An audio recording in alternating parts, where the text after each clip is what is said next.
On va commencer. Bonjour à toutes et tous. Ça fait plaisir de vous voir nombreux dans la salle et connectés en vidéoconférence pour ce nouveau module dans le cadre des rencontres du développement organisées par la Fédération française de tir. Donc, dans le cadre du championnat de France 18 mai à Châteauroux au CNTS, le département développement associé à la formation professionnelle a décidé, a eu la volonté de vous proposer des modules concernant la gestion associative et la capacité de l'adaptation et des dirigeants à pouvoir gérer au quotidien et pouvoir répondre aussi et éclaircir les interrogations que vous pouvez toutes et tous avoir et pourquoi ne sont pas assez clarifiées. Donc, on va essayer de répondre à vos interrogations. Ce module est consacré au financement. On sait que c'est une thématique importante, une problématique dans certaines structures.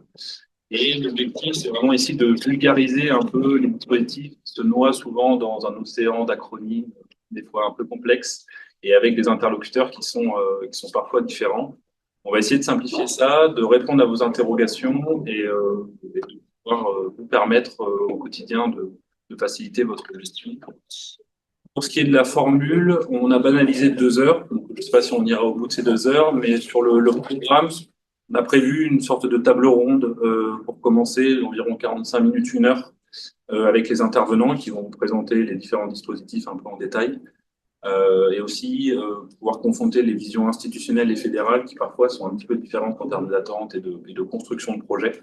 Et quand on aura terminé tout ça, on profitera d'échanger avec vous pendant 1 heure pour répondre à vos interrogations, à vos questions, donc que ce soit pour vous en présence dans la salle ou les personnes en visioconférence via le chat textuel qui pourront nous poser les questions. On essaiera d'y répondre de manière la plus claire possible. Donc, sur cette question des financements, aujourd'hui, nous avons présent autour de la table Madame Axel Tujan, qui est chef du service départemental jeunesse, engagement, sport de l'Indre, qui nous fait le plaisir d'être avec nous et qui représente l'État et ses organes déconcentrés. Je ne sais pas si vous voulez dire un petit mot de présentation. Bonjour à toutes et à tous. Donc, vous avez déjà dit mon poste, la qualité. Donc, je suis inspectrice jeunesse et sport pour le département de l'Indre. Et puis, je vais vous expliquer, essayer de répondre à toutes vos questions sur le PST et ensuite sur le FDVA, le Fonds de développement à la vie associative. Donc, on aura aussi Élodie Cotin, qui est directrice du département formation professionnelle à la Fédération française de tir. Bonjour à tous, moi je gère l'organisme de formation de la fédération, donc tous les diplômes pro. Aujourd'hui, on a un CQP, un DE GEPS TIR et un DES GEPS et des formations continues qu'on essaye de mettre en place et on travaille avec le service, le département de développement de la fédération, donc Philippe et Fabien sur aussi le développement des formations de dirigeants. Voilà, tout le monde apporte ses connaissances, mutualise. Et on aura Philippe Quintet, qui est directeur du département développement à la Fédération française de tir. Bonjour, donc voilà, le département de développement est surtout concentré sur le développement de la pratique de tir en termes public un peu cible, comme on dit au niveau du ministère, mais aussi du sport en général. Et on a notamment dans nos missions par rapport au financement la campagne PSF qui est autour de subventions. Donc c'est aussi pour ça qu'on est présent sur cette vision. Et on aura, qui va probablement nous rejoindre au cours de la réunion, M. William Joly, qui représentera le comité directeur de la Fédération française de tir et qui est en charge de la formation.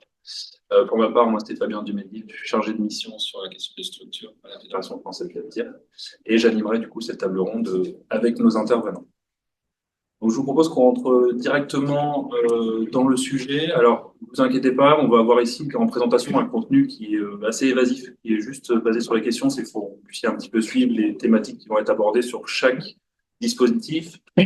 En suivant de la réunion, puisqu'elle est enregistrée, vous aurez évidemment le replay de la réunion et vous aurez aussi un contenu qui sera beaucoup plus détaillé, dans lequel on rentrera et on intégrera aussi ce qui va être dit aujourd'hui pour que vous puissiez avoir un résumé le plus complet de ce qui se dit aujourd'hui et que vous pourrez consulter tout au long de l'année.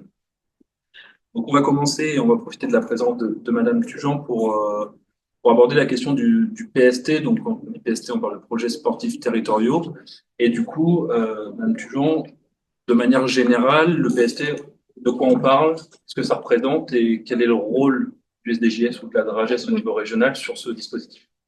Alors le PST, pour vous donner déjà une échelle, il est géré par la DRAGES. C'est la DRAGES qui coordonne le PST en lien avec les SDJUS qui prennent le relais au niveau local puisqu'on est sur le terrain et c'est nous qui travaillons avec les acteurs, les porteurs de projets qui sont souvent les collectivités ou ça peut être des associations sportives.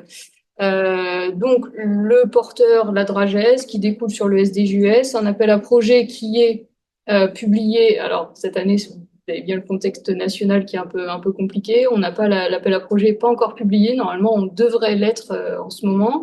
On attend la période des services votés pour avoir cet appel à projet qui suive. 4 grands axes sur ce PST. Le premier, le développement du mouvement sportif, donc les projets sportifs territoriaux. Quand on parle de projets sportifs territoriaux, on parle de savoir rouler à vélo. On parle des violences sexuelles et sexistes dans le sport. On parle de tout développement qui a trait à la citoyenneté ou à l'éthique dans le sport. Celui que vous connaissez un peu plus, l'emploi dans vos associations. Les équipements sportifs, d'où le plan 5000 équipements qui a été promu dans le cadre des JOP. On est 5000 équipements sur le territoire national financés par l'Agence nationale du sport. Les 5000 équipements ont été financés. On a même dépassé au niveau national. Et puis, on a aussi tout ce qui est les plans de prévention pour les noyades et les anses aquatiques. Ça, ce qui est plus pour les écoliers et les plus jeunes. Des coups sur vos questions sont listées. Non, mais on peut continuer. Peut-être une petite précision sur ce qu'est le DJUS et la DRAGES, peut-être en termes institutionnels, ce que ça représente. Oui. Donc, la DRAGES, Délégation régionale académique jeunesse, engagement et sport. Pour vous resituer, jeunesse et sport, vous avez dû connaître il y a quelques années, la DDJS, la DD SPP, CES, cohésion sociale et autres. Depuis 3 ans, jeunesse et sport est rattaché à l'éducation nationale. Donc, les DRAGES sont sous l'autorité, entre guillemets, du recteur de l'académie, donc chez nous, l'académie Orléans-Tours. Et les SDJUS sont intégrés, donc service départemental jeunesse, engagement et sport, sont intégrés au sein des directions départementales de l'éducation nationale. Donc l'autorité des SDJUS aujourd'hui, c'est un directeur académique. Même si, et là c'est toute la complexité, c'est qu'on a un employeur qui est l'éducation nationale chez Jeunesse et Sport, mais on a plusieurs ministères de tutelle, puisqu'on dépend autant du ministère des Sports sur le sujet qu'on traite aujourd'hui. On a, comme ça l'indique, Jeunesse, on s'occupe de tous les accueils collectifs de mineurs pour l'Indre, sur le département de l'Indre. Et là, ça relève des compétences police administrative, donc préfet de département, qui veut dire ministère de l'Intérieur. Et je vous en fais pas plus parce qu'en fonction des gouvernements, on a 2 secrétaires d'État, puisqu'on a été rattaché engagement, on s'occupe de toute la vie associative d'un département et là, quel que soit l'objet de l'association, puisqu'on gère le greffe des associations aussi chez Jeunesse et Sport. Et là, on est rattaché, il y a certains gouvernements, on avait une secrétaire d'État à la vie associative. Là, on a de la chance, on a un ministère de plein droit, sport, jeunesse, vie associative, ce qui nous facilite la tâche. Et sur l'engagement aussi, on a le service national universel qui est tout nouveau depuis 2021. Et puis sur le volet sport, ben là, on est sur 2 compétences. Ministère de l'Intérieur pour la police administrative, des équipements sportifs, des éducateurs professionnels, notamment contrôle d'honorabilité. Vous avez des questions, on pourra revenir sur ça. Et sur le volet équipement sportif qui a trait aussi au ministère des Sports.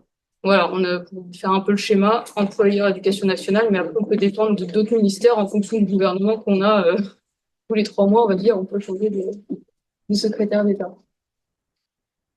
Du coup, dans la relation que vous avez avec les associations sportives, qu'est-ce que vous pouvez leur apporter en termes de suivi, d'accompagnement et quel est votre rôle? Alors, on va prendre l'exemple de l'Inde, mais j'imagine qu'on peut le généraliser aussi à votre homologue des autres départements. Au quotidien, quel est le lien entre les deux? Vous gérez ça? Alors, le lien, on va dire, on est vraiment sur le terrain. Souvent, il y a les deux. Hein. Il y a la partie très, très terre à terre. On va sur le terrain, on est en rencontre des associations sportives qui est tout à fait notre rôle, puisque Jeunesse et Sport n'est pas là juste pour inspecter et faire des contrôles, mais aussi, on est aussi là pour vous accompagner. Et puis, en service, on a des gestionnaires administratifs. Dans l'Indre, j'ai 3 gestionnaires administratifs dans mon service qui sont là pour accueillir le public tous les jours. Et aujourd'hui, pour vous dire, on est dans la campagne du Fonds de développement à la vie associative et beaucoup de personnes se rendent dans mes services pour un accompagnement qui peut être numérique, qui peut être sur du renseignement très technique ou autre. Mais on a les deux. On va dire qu'on a 50-50, autant on se déplace sur le terrain qu'on peut être dans les bureaux. Et du coup, pour recentrer un peu sur la thématique du module, en termes d'attente, quand on va aller sur le PST, qu'est-ce que vous, en termes institutionnels, vous attendez des associations et quels sont un petit peu les critères ou les conditions qui vont permettre à ces associations de pouvoir se tourner vers vous et de pouvoir disposer de ces financements? Déjà, dans un premier temps, je ne veux pas vous inventer quelque chose, c'est qu'il faut un projet ficelé qui répond à plusieurs critères, notamment l'inclusion par le sport. On a une vraie attache sur ce point, on va dire, ce premier objectif, l'inclusion par le sport. Et ensuite, ça passe sur le développement de la pratique sportive, que ce soit sur un public qui serait porteur de handicap, que ce soit l'inclusion du sport féminin. Ça peut être, vous avez une thématique très particulière qui est innovante dans le département, on peut y travailler dessus. En fait, on n'a pas de projet très, on va dire, très ficelé où il faut répondre à des critères, mais chaque club s'adapte à sa localité. Ici, on est dans un territoire rural, on va pas avoir les mêmes attentes que dans un territoire urbain, très diverses, et c'est surtout, on va pas se le cacher, l'enveloppe qu'il y a derrière. Voilà, ce que vous demandez, est-ce que nous, on peut aussi vous faire prétendre. Et comment on peut évaluer un petit peu le pourcentage d'aide, en tout cas la manière dont vous allez pouvoir accompagner? Est-ce qu'on est vraiment, comme vous l'avez dit, sur la qualité du projet? Est-ce qu'il y a une question aussi de taille d'infrastructure? Comment vous arbitrez, entre guillemets, de manière générale, les aides et leur répartition sur le territoire? Si on prend l'exemple de l'aide à l'emploi de l'Agence nationale du sport, on va se baser déjà sur le nombre de salariés qu'il y a dans vos structures. On va se baser sur le nombre de licenciés qu'il peut y avoir, la répartition, la parité. Alors, on l'a pas dans tous les clubs, hein, on va pas se le cacher, on est très loin de cet objectif. Mais on évalue aussi sur le territoire, sur cette discipline, quelles sont les aides des fédérations. Enfin, c'est un croisement vraiment de toute aide ou subvention que vous pouvez percevoir, que ce soit du département, que ce soit de la région, que ce soit de votre fédération. Il y a des fédérations qui ont plus de moyens, plus de subventions que d'autres. Ils ne vont pas forcément être prioritaires par rapport à une petite fédération qui va avoir très peu de salariés, qui veut développer, il y a beaucoup de choses qui rentrent en compte. C'est un croisement de données. Pas d'équipement sportif, parce que c'est pas sur ça qu'on regarde forcément, c'est pas la grandeur ou la qualité de votre équipement sportif qui va rentrer en compte. Juste une question par rapport au club. Aujourd'hui, un club qui n'est pas affilié Jeunesse et Sport, et qui voudrait l'être, mais avec un président qui est nommé et pas élu. Ah, comme vous dites, qui n'est pas affilié Jeunesse et Sport, parce qu'on n'a pas de club. On n'a pas d'agrément Jeunesse et Sport. Alors, ça n'existe pas. Les agréments jeunesse et sport n'existent pas. J'ai envie de dire, c'est un peu une faute de langage, on l'entend partout. On ne délivre pas d'agrément jeunesse et sport. Toute association sportive qui souhaite et qui pense entrer dans les critères d'un appel à projet qui ferait partie des services jeunesse et sport peut y prétendre. Il n'y a pas de question de... Il y a bien un numéro Jeunesse et Sport. Vous pouvez solliciter un agrément jeunesse éducation populaire, si c'est de quoi vous parlez. Parce que dans tous les clubs, normalement, enfin les 3/4 des clubs ont un agrément, un numéro Jeunesse et Sport. On doit donner, justement, quand on fait les demandes de subvention, on le demande. Nous, par exemple, on peut pas, on est un gros club, on a 1200 licenciés et on n'a pas ce numéro. Donc, il y a plein d'aides que je ne peux pas demander parce que je n'ai pas ce fameux numéro. Parce qu'on a un président qui est nommé et pas élu. Alors, c'est sûr que c'est pas un numéro jeunesse, enfin, c'est pas un agrément jeunesse et sport, parce que ça, on n'en délivre pas. Mais ce numéro, est-ce qu'on ne pas qu'un numéro de SIRET ou un RNA? Alors, en fait, ça n'existe plus. Voilà. Aujourd'hui, vous n'avez pas besoin. Ça n'existe plus, mais on a tous des agréments jeunesse et sport qui remontent. Mais parce qu'il Mais aujourd'hui, il y a encore des subventions. Quand il y a des demandes de subventions, on est obligé de donner ce numéro. Et quand on ne l'a Oui. pas, on ne peut pas faire Des de demande. demandes de subvention sur les collectivités territoriales ou La sur TVA, par exemple, on nous le demande. Alors sur le FDVA, ce qu'il faut, c'est toujours le numéro de SIRET ou le numéro RNA. C'est le numéro d'identification de l'association. Après, on nous le demande. Bah, moi, je l'ai faite pour la FDVA. On a souvent On me l'a demandé après. Ah, En fait. Pas, une fois que j'ai mon numéro de tirette, tout ça, on Nous, ça me nous pose demande un après problème à l'Eurostar. C'est un petit stand. Il y a quelque chose à gagner. Ce que je vous propose, c'est qu'on revienne dessus un petit peu après pour que ce soit bien audible pour les personnes qui sont Ouais. en visioconférence. Et si jamais c'est une interrogation qu'on n'arrive pas à répondre, on va s'enseigner Ouais. et dans le contenu téléchargeable que vous pourrez trouver à la fin, on fera cette précision. Ok. Mais je vous propose qu'on continue un petit peu comme ça. C'est surtout pour les personnes qui sont en ligne que ce soit bien audible sur ce qu'on dit, mais on va le noter et puis on va clarifier la situation, soit là dans la foulée, soit on le fera en suivant de la réunion.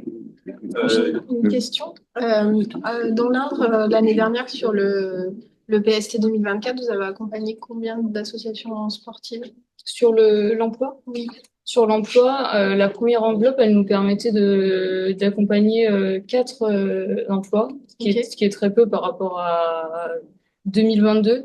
2023, ça avait été une année un peu exceptionnelle. Nos enveloppes avaient été divisées par 3, ce qui fait qu'on n'avait pas pu créer d'emplois, mais on avait consolidé les emplois qui avaient été créés les années précédentes. Ça avait été un choix délibéré par la DRAGES. Parce qu'en fait, au niveau régional, on ne pouvait pas créer. On aurait créé 1 ou 2 emplois au niveau régional, ce qui n'était pas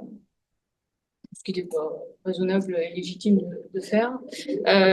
Du coup, l'an dernier, on en a créé 4. Et à la suite de ça, en fonction des reliquats qu'on aurait pu trouver sur de l'équipement, dans l'Indre, on a pu en recréer 2. On est passé à 6. Et combien de demandes en parallèle? Une vingtaine. Ah oui. Et l'arbitrage, du coup, il se fait par rapport aux critères de... Alors, l'arbitrage, il se fait, il y a déjà une instruction qui est faite en SDJUS. Ensuite, on passe en commission avec le préfet. Ça, les commissions, elles sont différentes d'un département à un autre. Ça dépend aussi de la volonté politique et de la volonté du préfet de département. Il y a 2 ans, on avait un préfet qui était vraiment sur une commission avec le département, le mouvement sportif autour de la table. Et on faisait un choix très stratégique en croisant toutes les subventions qui étaient dans le département. Et aujourd'hui, on a un préfet qui, lui, est beaucoup plus, j'ai envie de dire, terrain, qui a aussi les échos à droite à gauche et qui émet un choix. Ok. Ce choix, il est souvent très, très suivi, enfin, plus que suivi quand on arrive en commission technique à la DRAGES. On suit très souvent l'avis du préfet. Voilà. On essaie, après, c'est un peu de la négociation, on va dire, de mi-temps. Quand vous parlez de création d'emplois, Oui. c'est des emplois, c'est une création, je veux dire, un CDD, c'est pour 1 an, et c'est à renouveler, ou c'est une création qu'on peut imaginer pérenne pour un club, par exemple, si on prend quelqu'un, moi, je me vois pas lui dire, c'est pour 1 an, l'année prochaine, on ne sait pas si on le garde. Et ça fait partie des caractéristiques, je pense, d'éligibilité à l'aide. C'est que il y a quelques années, on subventionnait les CDD et aujourd'hui, c'est plutôt pisté sur un CDI. D'accord. Et l'idée, c'est de le pérenniser, justement. Oui. Aujourd'hui, on est sur un CDI, à minima, ce qui dit CDI, pas de durée, mais avant, on était plus sur une durée de 3 ans sur les CDD. D'accord. On était sur du CDD. Alors après, c'est une question de trésorerie, de budget de l'association. Est-ce qu'elle peut financer de manière pérenne l'emploi, en sachant que l'ANS n'est pas une subvention pérenne. Nous, on est tous bénévoles. Voilà.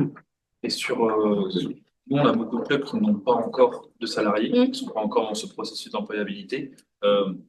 Comment vous gérez et traitez les primo-accédants à ce dispositif un petit peu et comment vous les accompagnez? Est-ce que c'est une priorité aussi pour le service de créer des emplois dans ces associations qui n'en avaient pas? Alors ça, c'est le premier critère, quelles que soient les demandes de subvention, première demande, renouvellement, on est, on va dire, 2e étape, mais la première priorité, c'est les créations, les premières créations. Sur l'accompagnement, c'est très clair dans les appels à projets, c'est que l'association qui sollicite une subvention, quelle que soit, là on parle d'emploi, mais au sens large, ANS, doit prendre contact avec le référent ANS des SDJUS. S'il n'y a pas de contact, c'est toujours très compliqué puisque nous, on accompagne sur le projet. Vous pouvez avoir une vision d'une création d'emploi. Nous, on l'adapte et on voit comment on peut aussi croiser d'autres subventions si nous, on se rend compte qu'on n'a pas forcément l'enveloppe conséquente pour vous accompagner. Mais ça, dans pouvez vous rendre sur le site de l'ANS et ensuite, par région, vous avez les coordonnées de tous les SDGES. Donc ça, c'est plutôt très accessible sur le site. Alors, du coup, je me permets, moi, je joue ce rôle-là d'aller chercher les contacts.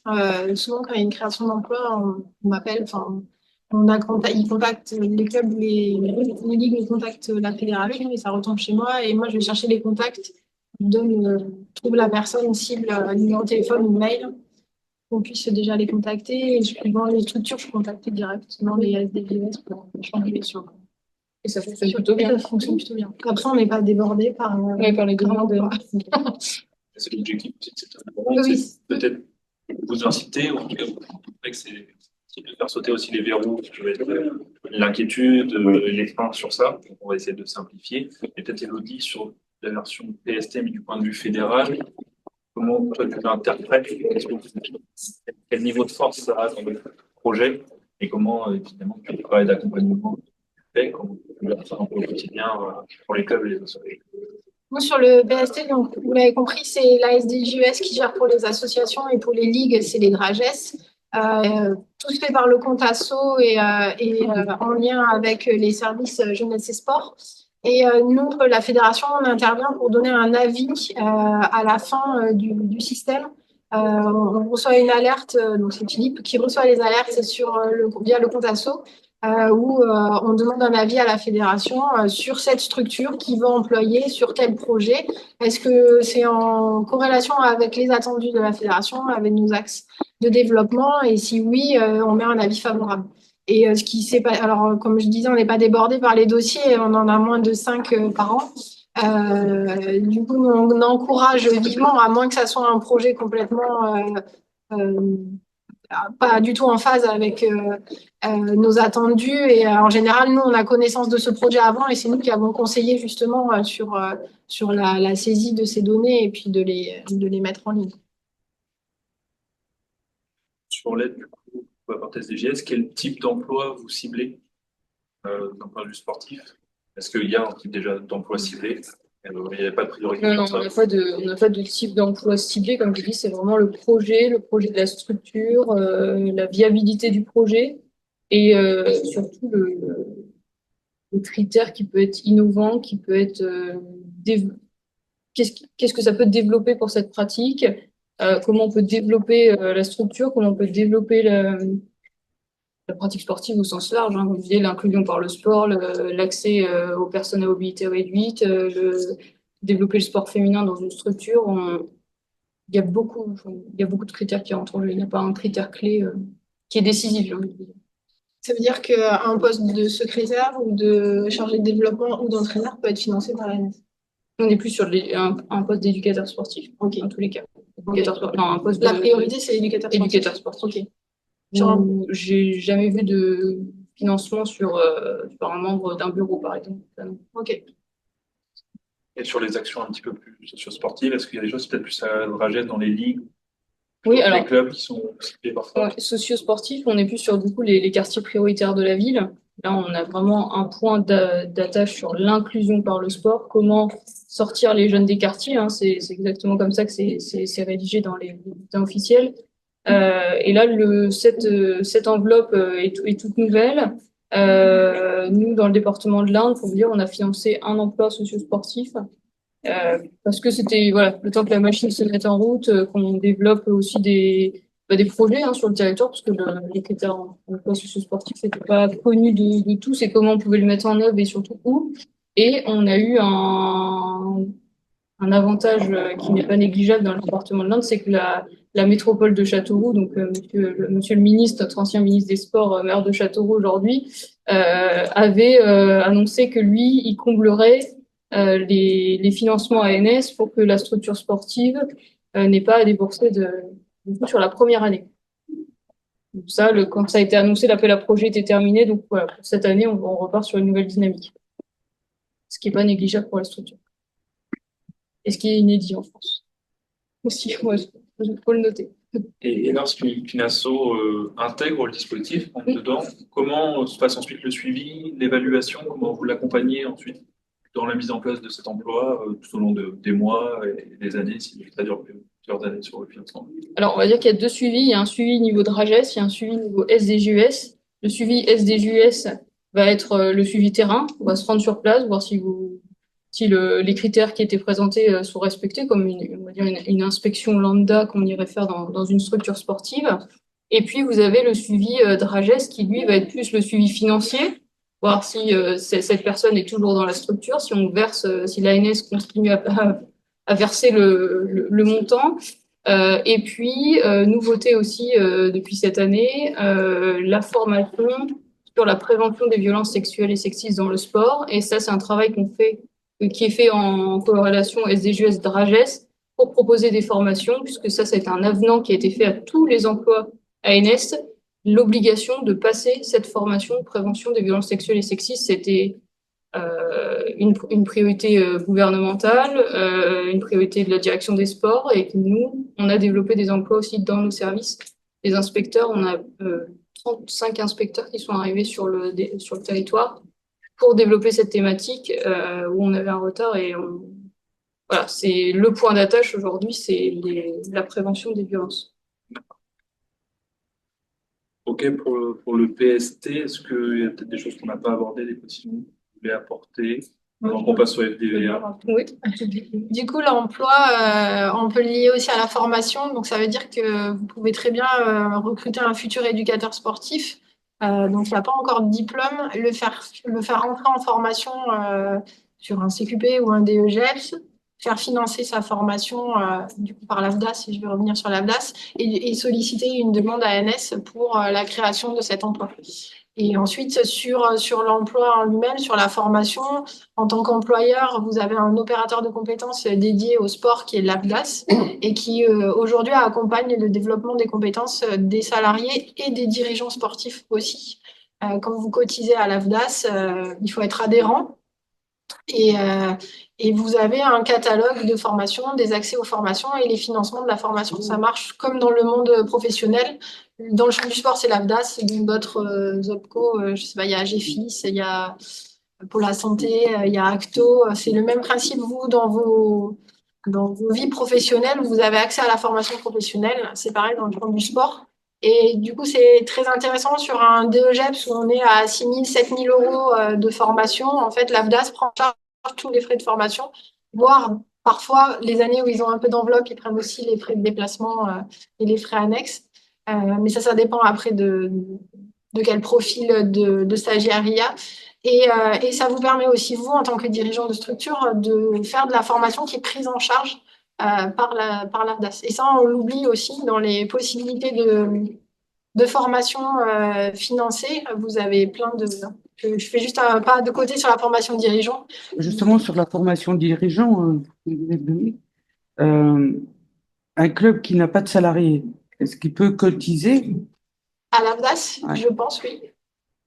Parce que la cotisation à base, c'est prise sur la masse Sur salariale. la masse salariale, oui. Ouais. Je ne sais pas, c'est une bonne question. C'est Pour la question. Pour la question. Ouais. C'est complexe, il y a de Je réfléchis. Ah oui. faudrait Mais qu'il y ait vu une qu'ils ont cotisation une forme des volontaire. dirigeants sportifs, puisqu'ils ont tout un catalogue de dirigeants sportifs, ben, du coup, ça serait contradictoire, en fait, Bah, c'est ça. sur le fait qu'ils accompagnent le mouvement sportif, mais pas complet. Et ceux qui ont le besoin le plus d'accompagnement, c'est peut-être les structures qui ne seront pas encore développées et qui n'ont pas de salariés. Je crois même que ce sont les dirigeants salariés. Là, je ne suis pas sûre. Il y en a pas. Je ne suis pas sûr. Ah, ok. Ça peut être On va affirmatif confirmer ça. sur le point. mais- Je regarde ça et je vous dis. Donc, on a fait un petit peu le tour sur le côté. Donc, on est bon. De toute façon, on y revient après sur les questions d'échange. N'hésitez pas à noter les remarques. Vous aurez bien vu on va pas sur les questions de chiffres parce qu'on n'a pas les orientations. Donc, dès que ça, on aura les axes et les notes de cadrage, soit PST, PSF, elles seront présentes sur le site de la fédération et elles seront communiquées. Mais c'est pour ça qu'on ne rentre pas dans le sujet pour pas vous dire de bêtises non plus et qu'on partir avec des informations qui soient faussées. Donc, on va passer ensuite au Fonds de développement pour la vie associative, un autre dispositif qui est séparé en deux. Alors, on va peut-être commencer par ça. C'est qu'est-ce que le Fonds de développement de la vie pour la vie associative et quelles sont les différences entre les deux dispositifs qui existent? Alors, le Fonds de développement à la vie associative, c'est en Anciennement, c'est une réserve parlementaire. Donc, si vous en avez déjà entendu parler, c'était les parlementaires qui avaient cette enveloppe pour tout type d'association et ensuite c'est revenu au service jeunesse et sport. On est toujours sur le même objectif, pouvoir apporter un soutien financier à quelle que soit l'association. Comme vous expliquez, c'est toute association, quel que soit leur objet. On n'est pas sur une association forcément sportive ou en lien avec la jeunesse, si c'est jeunesse et sport qui gère ce dispositif. On le coordonne avec le préfet de l'Indre, enfin, le préfet du coup de département, et donc deux FDVA, comme c'est noté sur votre écran. Le premier qui est sur la formation des bénévoles. Formation des bénévoles, vous avez un parcours, un programme de formation que vous souhaitez mettre en place dans vos structures qui pourrait être ouvert à au public cible aujourd'hui, le public dans lequel vous exercez. Ça peut être une demande qui peut être faite sur cette enveloppe. Vous avez une deuxième enveloppe qui est l'enveloppe fonctionnement et projets innovants. Vous pouvez solliciter une subvention de fonctionnement, quel que soit le fonctionnement que vous voulez en faire, on va dire, dans votre association. Le FDVA, c'est une subvention, par contre, qui aussi n'est pas pérenne. C'est une subvention pour développer, comme son nom l'indique, développer la vie associative. Donc souvent, on est sur, vous venez de créer votre association, ou alors vous l'avez déjà créée, mais vous avez un projet de développement, mais vous n'avez pas perçu le FDVA pendant 10 ans avant, ce qui n'est jamais le cas. Hein. Quand vous sollicitez du FDVA, vous êtes prioritaire sur votre demande, et vous l'êtes moins quand vous êtes sur du renouvellement. On est toujours sur la même chose que l'ANS en fonction de l'enveloppe qu'on a chaque année. Donc, c'est une enveloppe qui est toujours gérée et coordonnée avec les parlementaires. Donc, on a une image autour de la table. On a les sénateurs, sénatrices, députés. On a le mouvement sportif, le mouvement de l'éducation populaire, le préfet de l'Indre, directeur académique et les services jeunesse et sport qui sont représentés. Un fonds de développement donc un appel à projet qui vient tout juste de se terminer sur la région Centre-Val de Loire, mais les dates sont différentes d'une région à une autre. Vous pouvez, sur le même critère, regarder sur les sites de la DRAGES de vos régions. Vous aurez les dates. On est souvent sur une période de décembre à février. Et pour vous dire, on a fait le recensement dans l'Indre. On a 290 dossiers qui ont été déposés pour une enveloppe l'année dernière qui était de 300 000 € pour un montant demandé qui était d'1,6 million. Je vous donne un peu l'image. On a des politiques qui sont différentes d'un département à un autre. La volonté du département de l'Indre avec le préfet de l'Indre, c'est de subventionner un maximum d'associations, parce qu'on est dans un territoire rural. On a des petites associations qui, sans cette association, les villages meurent, très clairement. Le petit comité des fêtes qui n'a pas la subvention pour faire la fête du village, on perd des villages dans le département de l'Indre. Vous avez des départements comme l'Indre-et-Loire, ou le Loiret. La politique des préfets, c'est de subventionner que les premières demandes. Là, par contre, vous avez des moyens, le moyen alloué est bien plus supérieur au département de l'Indre. On attribue le tarif moyen, entre guillemets, est de 1700, pardon, 1,7 million, ce serait quand même énorme. Et sur le territoire de l'Indre-et-Loire et du Loiret, on est plus sur 4 000 € par association. Mais par contre, on a 3 fois moins d'associations qui perçoivent le FDVA. Donc, vous voyez, c'est vraiment différent d'un département à l'autre. C'est très politique. Hein. Voilà, il y a les parlementaires, il y a les sénateurs au table. Et critères d'éligibilité, fonctionnement, comme je vous dis, pour faire fonctionner votre association. Par contre, projet innovant, il faut le critère innovant qui ressort de votre projet, avec un rayonnement soit départemental ou régional, parce que vous pouvez déposer sur une enveloppe régionale si vous avez un rayonnement régional. Si vous êtes sur un rayonnement départemental, vous déposez sur l'enveloppe départementale. Quoi vous dire d'autre? C'est un exemple. Le projet innovant? Ouais. Alors, on a beaucoup dans l'Indre de festivals. Okay. Festival culturel, musical, avec un projet innovant de développement de cette culture, de développement faire venir des artistes du monde entier, vous voyez, avoir après une redescente sur le public scolaire, ça peut être... il faut que ça ait un impact sur votre territoire. C'est pas, je fais cet événement et ensuite, ça s'arrête là. Parce qu'ensuite, il faut rendre des comptes aussi sur le projet innovant et vous devez nous rendre des comptes, un compte rendu de votre activité. Le fait que ça concerne plus les comités départementaux ou les ligues régionales par rapport rayonner. Oui, Et mais ils ont tendance à rayonner localement sur les communes, quoi. alors vous en avez qui rayonnent localement. Les ligues ne peuvent pas solliciter le FDVA, puisque ça passe pas sur cette enveloppe. Les comités départementaux le peuvent. Les sommes sont pas prioritaires sur ces enveloppes.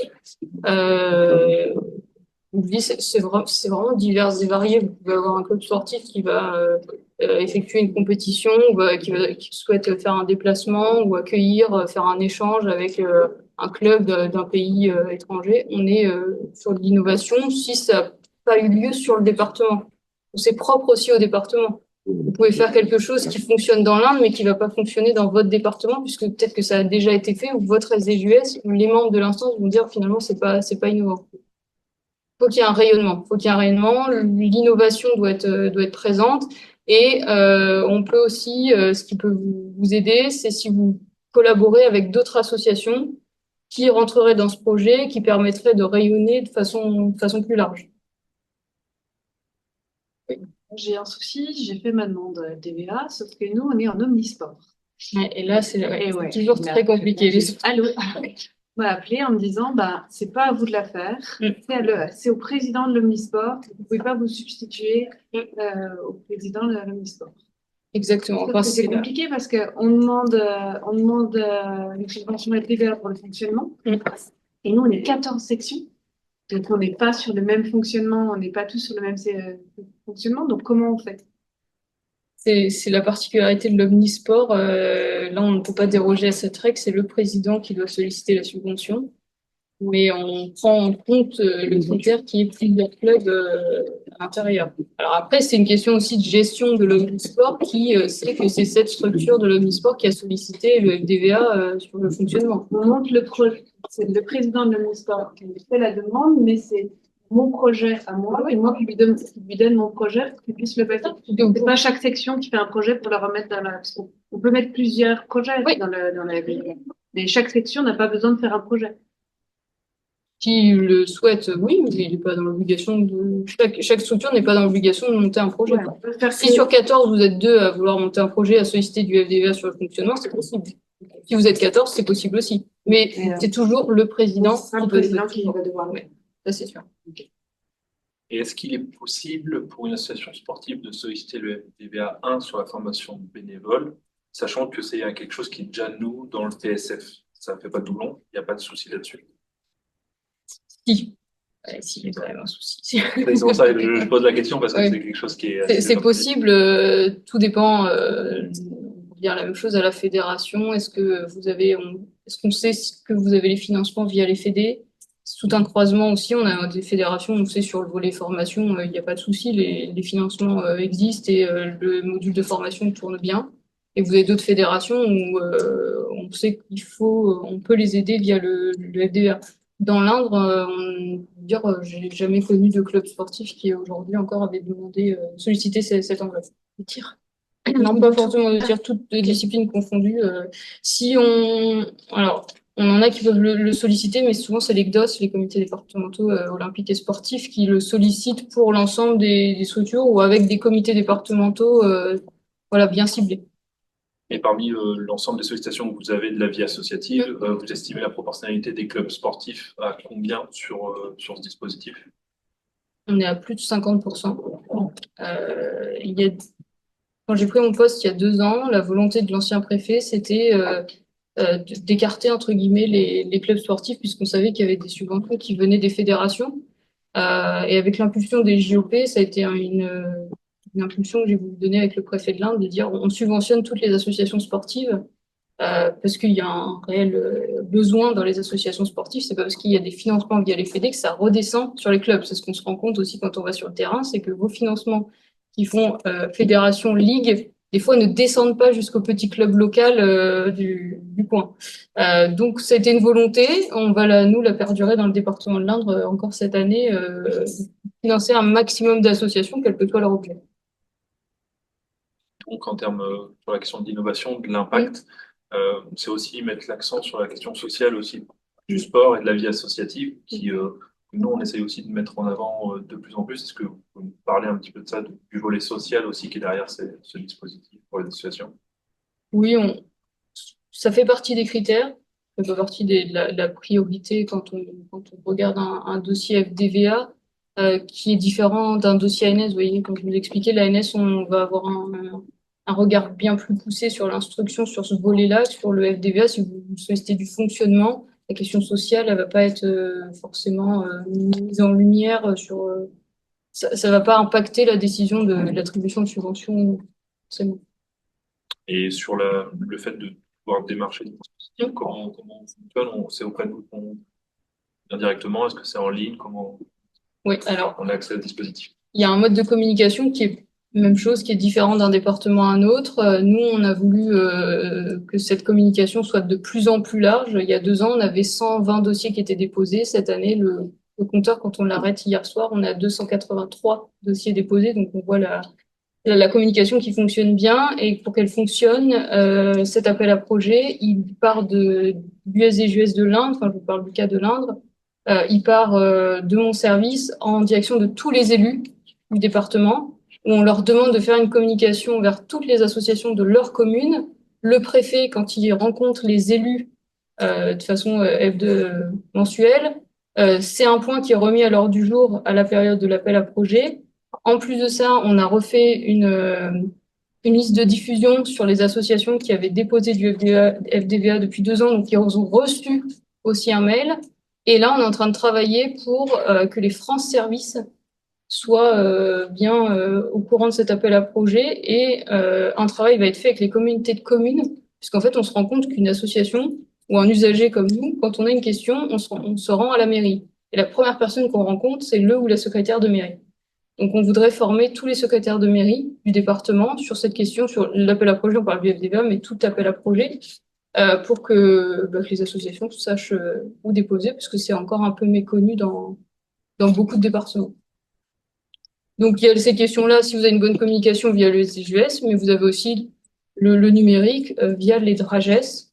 Sur le site des DRAGES, vous avez les 2 volets, ANS, FDVA. Vous allez aussi retrouver tous les contacts dans vos départements. Et on nous pose la question de savoir si, pour revenir sur la question de l'omnisport, Oui. si ce que vous avez expliqué sur la manière de déposer le dossier, c'est la même chose pour le FDVA et pour le PST. Ça doit être transporté, j'imagine, par le. Oui, Ouais. oui, c'est toujours le président. Alors après, sur le PST, dépend aussi si c'est la collectivité qui porte le projet. Si on est sur de l'équipement, des fois on est sur la collectivité qui porte le projet. Donc c'est différent. Mais c'est toujours le président aussi. Si c'est l'omnisport, FDVA, c'est le président. Vous avez des choses à rajouter? Non, j'aurais tendance à dire oui que c'est méconnu chez nous. Après, la campagne, elle est quasiment terminée, je pense. Il me semble que ça commence. C'est ça, souvent on commence mi-décembre, on termine mi-février. Donc, pour cette année, c'était raté, mais l'année prochaine, pour l'anticiper un peu, vous l'avez compris, dès qu'il y a un projet de subvention, c'est qu'il faut quand même réunir des pièces justificatives et formaliser aussi son projet. Et vous le verrez aussi sur le PSF. Enfin, c'est important d'y réfléchir avant et pas d'ouvrir le compte asso et de dire bon bah là il me demande ça. Enfin, il faut le réfléchir un peu avant, le maturer, le poser sur du papier et peut-être réfléchir aussi à plusieurs où est-ce qu'on demande et quelle stratégie on adopte, et puis sachant que ça prend du temps et que la plupart du temps, on a des bénévoles derrière qui mobilisent du temps pour les subventions. C'est pas toujours simple de les comprendre, de savoir à qui on s'adresse, quel outil on utilise, est-ce que la campagne elle est terminée ou pas. J'en ai parlé avec un collègue qui est dans un autre département, mais en fait, c'est pas les mêmes temporalités, c'est pas les mêmes. C'est un peu ce qui est compliqué, moi, je trouve, chez Jeunesse et Sport, c'est le fait qu'il y ait cette disparité régionale et voilà. Pour l'emploi, c'est hyper compliqué de dire, bah, il y a la campagne PST qui a commencé. Ah oui, mais vous êtes à Midi-Pyrénées, mais en fait, elle commence plutôt le 15 mars. Ah, mais en Nouvelle-Aquitaine, en fait, c'est quasiment fini. En Île-de-France, ah oui, ça n'a pas encore commencé ou c'est en cours. Et du coup, on peut pas faire une information générale puisqu'il faudra en faire une, en fait, au cas par cas. Et après, je pense qu'il est important, c'est d'avoir toujours ces coordonnées d'associations à tous les échelons à jour auprès des services jeunesse et sport parce que Jeunesse et Sport communique par contre beaucoup avec les élus des ligues régionales, avec les élus des associations sportives. Et si les coordonnées sont à jour, normalement, tous les présidents de tous les échelons reçoivent les informations de la DRAGES ou de la SDJUS et peuvent se positionner aussi sur. Maintenant, en Nouvelle-Aquitaine, il y a beaucoup de webinaires qui sont faits dès que les campagnes sont ouvertes. Il y a le GDOS aussi qui accompagne beaucoup. En Gironde, le GDOS 33, ils font une permanence pendant 3 semaines téléphonique avec des jours identifiés pour accompagner sur le FDVA. Et je pense que c'est des outils qu'on utilise mal par méconnaissance aussi du système. Mais je pense que c'est à nous aussi, fédération, d'impulser et de dire à quelle porte vous devez aller toquer. Et là où ça peut vous aider, c'est d'être à jour déjà administrativement de vos associations. Parce que si administrativement, votre bureau n'est pas correct, vos statuts ne sont plus à jour, le PV de l'Assemblée générale n'a pas été déposé soit en préfecture, soit auprès des services jeunesse et sport, au moment de déposer la demande de subvention, vous serez déjà bloqué puisque le b.a.-ba de votre association n'est pas à jour. Donc ça, faites-le en temps et en heure dès que vous le pouvez.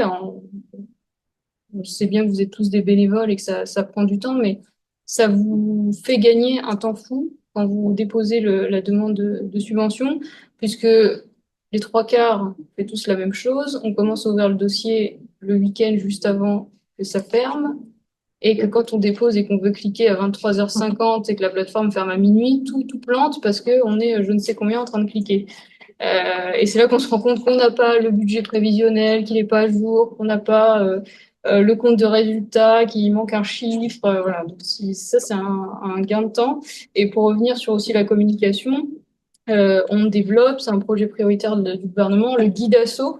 Le guide asso, on labellise des structures, soit de l'éducation populaire, du mouvement sportif, du mouvement associatif, qui est formé pour répondre à vos questions sur tout le territoire. Alors nous, par exemple, l'Inde, ça a une importance, territoire rural. Quand vous allez au nord du département, vous avez déjà plus d'1 heure de route. Ça évite aux usagers de se déplacer toujours à Châteauroux pour venir prendre l'information. Donc on labellise, on essaie de labelliser. L'objectif, c'est par EPCI et passer aussi sur la question des France Services. Ça, vous pouvez vous renseigner aussi autour de chez vous. Normalement, vous avez des structures qui sont labellisées pour vous accompagner et répondre à vos questions. On nous demande où est-ce qu'on peut trouver ce guide asso.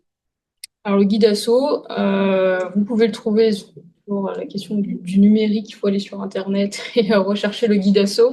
Et vous allez avoir tous les points labellisés sur une carte qui vous montreront quelle structure. Par exemple, dans l'Inde, on a le GDOS qui est labellisé. On a la Ligue de l'enseignement, famille rurale.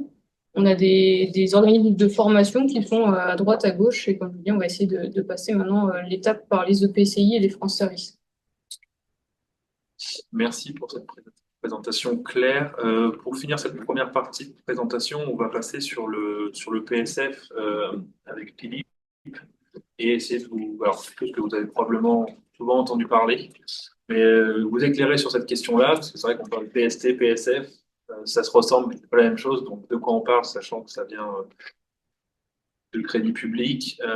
Philippe, sur cette question du PSF, déjà de base, est-ce que tu peux nous faire peut-être un historique et l'objectif un peu de ce dispositif pour la fédération et via le ministère?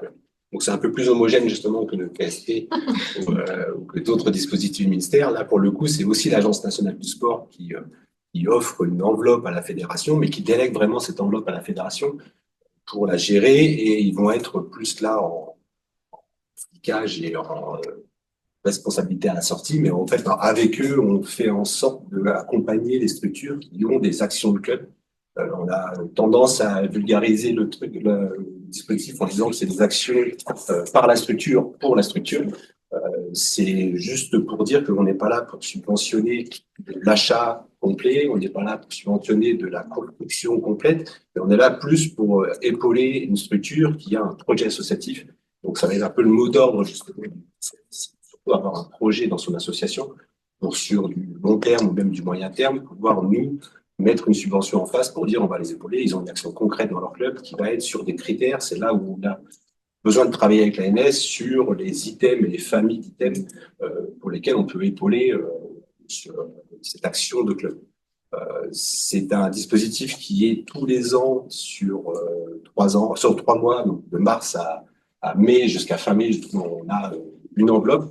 Alors, on demande justement, pareil que pour les autres dispositifs, de ne pas réaliser qu'il y a ce dispositif 2 semaines avant la fin, et de tout de suite pouvoir faire, donc déjà ne serait-ce que de créer son compte asso, pour que la structure et tous les éléments à l'intérieur, et surtout de monter son projet associatif bien en amont pour justement avoir un plan d'action et de savoir sur quel item on va se positionner pour après faire une demande de subvention. Ce qui est hyper intéressant pour nous, c'est que comme on a la main sur cette enveloppe, on a des instructeurs, donc des techniciens qui vont pouvoir épauler les structures pour le montage de l'action et de pouvoir justement, main dans la main, savoir si c'est réalisable, de dire attention, n'allez pas trop vite dans des grosses sommes parce que l'année d'après, il va falloir justifier que tes sommes ont été allouées vraiment à ce qui était prévu, de faire attention justement. Alors, on a eu quelques années un peu difficiles, donc avec les conditions sanitaires qui ont fait qu'il y a eu des dossiers qui se sont un petit peu perdus entre le début de la proposition et la fin de l'instruction.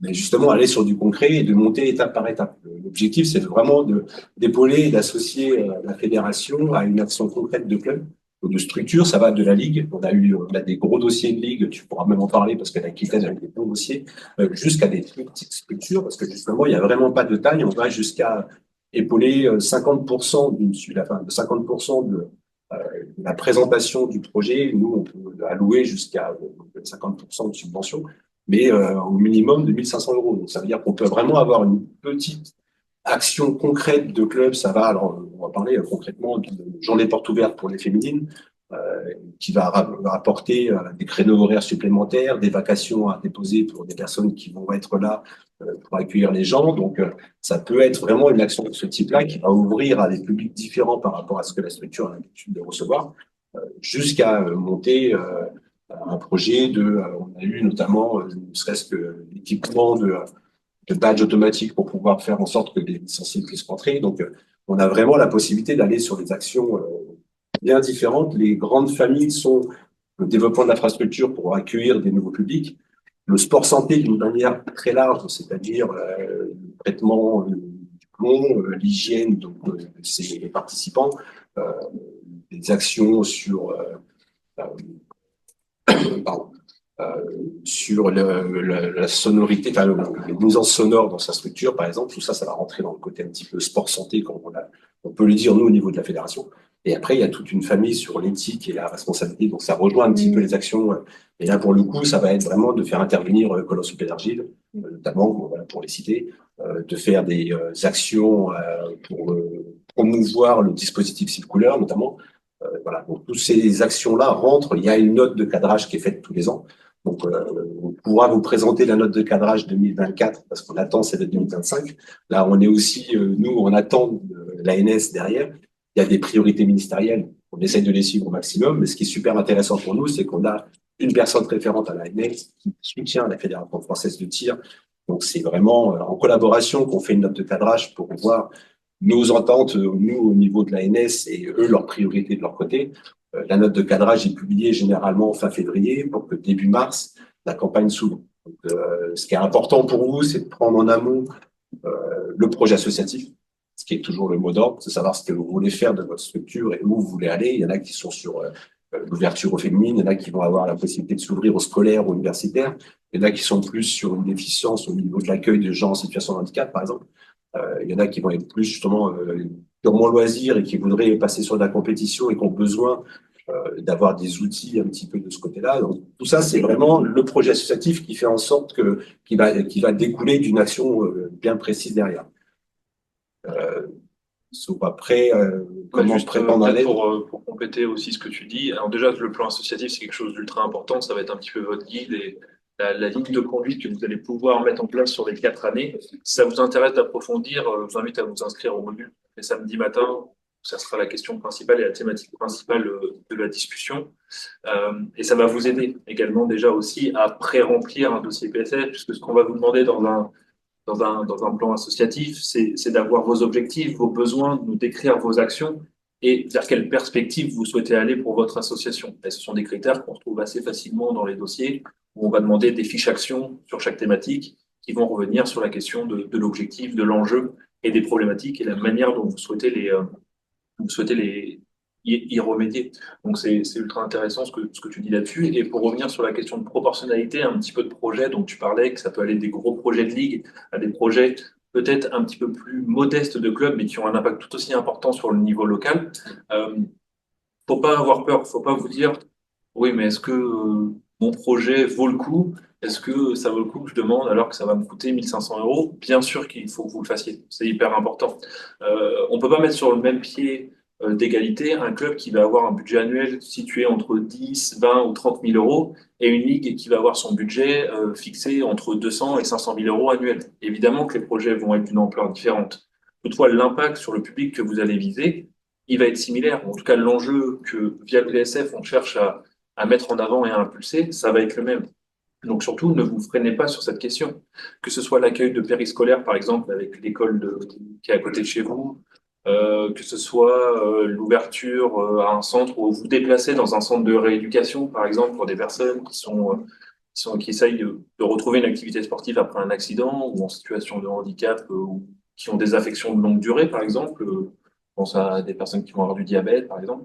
Bon, si vous avez un petit projet, même si c'est sur une journée, même si c'est sur une semaine, et peut-être qu'après, ça va se développer sur quelque chose de mensuel ou quelque chose d'hebdomadaire, et votre projet va vraiment prendre en consistance au fur et à mesure des années.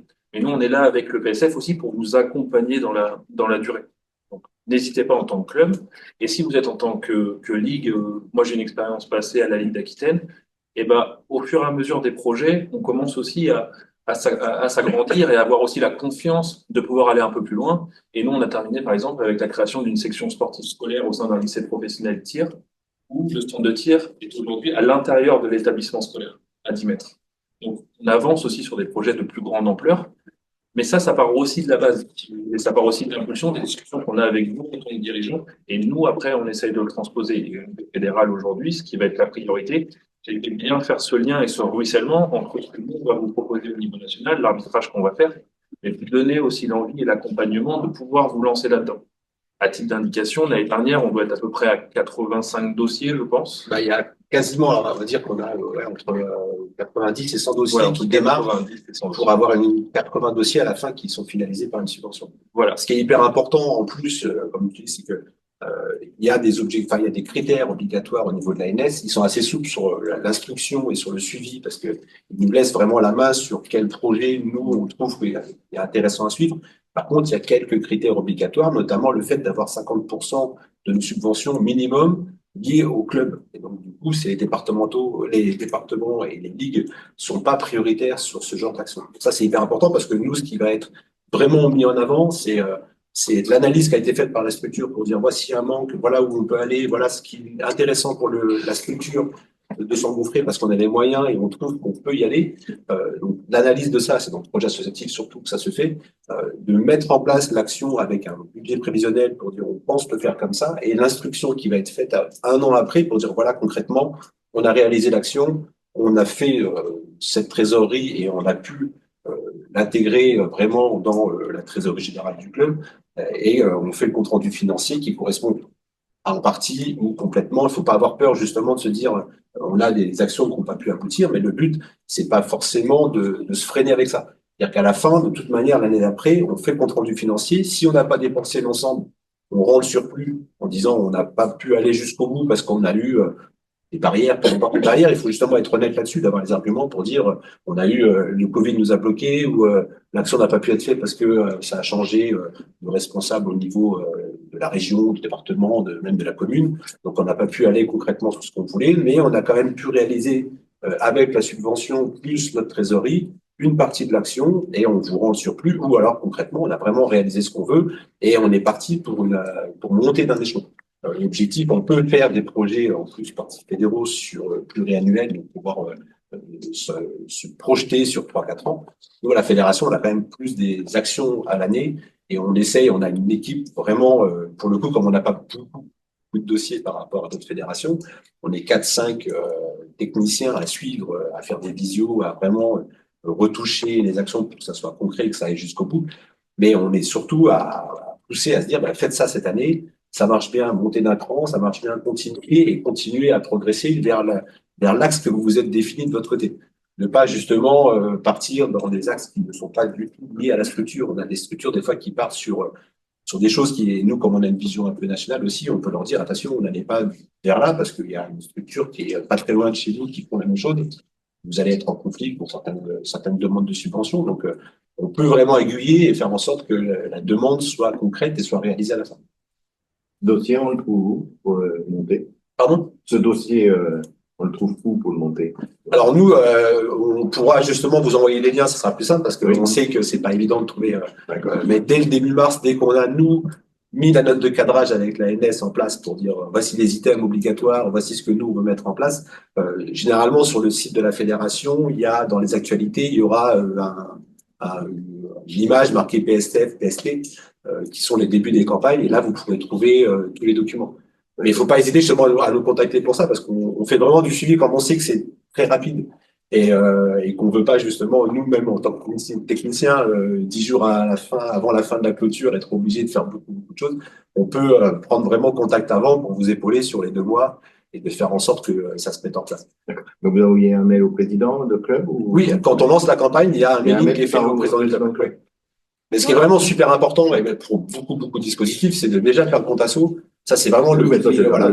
Et ça se fait en plus pour plein de dispositifs, il faut avoir un compte asso. C'est vraiment la base, c'est de commencer Là, par ça. ça va être embêté avec l'omnisport. Et l'omnisport, alors du coup, il y a la possibilité de faire des demandes omnisport. Et souvent, donc la section tir peut faire une demande. Il faut se mettre en accord avec les autres sections. Mais nous, on a un numéro tirette propre. En fait, on est un omnisport, mais chaque section on a un numéro tirette d'établissement secondaire. Et du coup, vous passez par l'omnisport pour poser les dossiers. Bah, quand je vais dans le compte asso, j'ai mon numéro tirette propre, mais je suis rattachée à l'omnisport. Ça pose pas de problème. Vous pouvez quand même faire un dossier.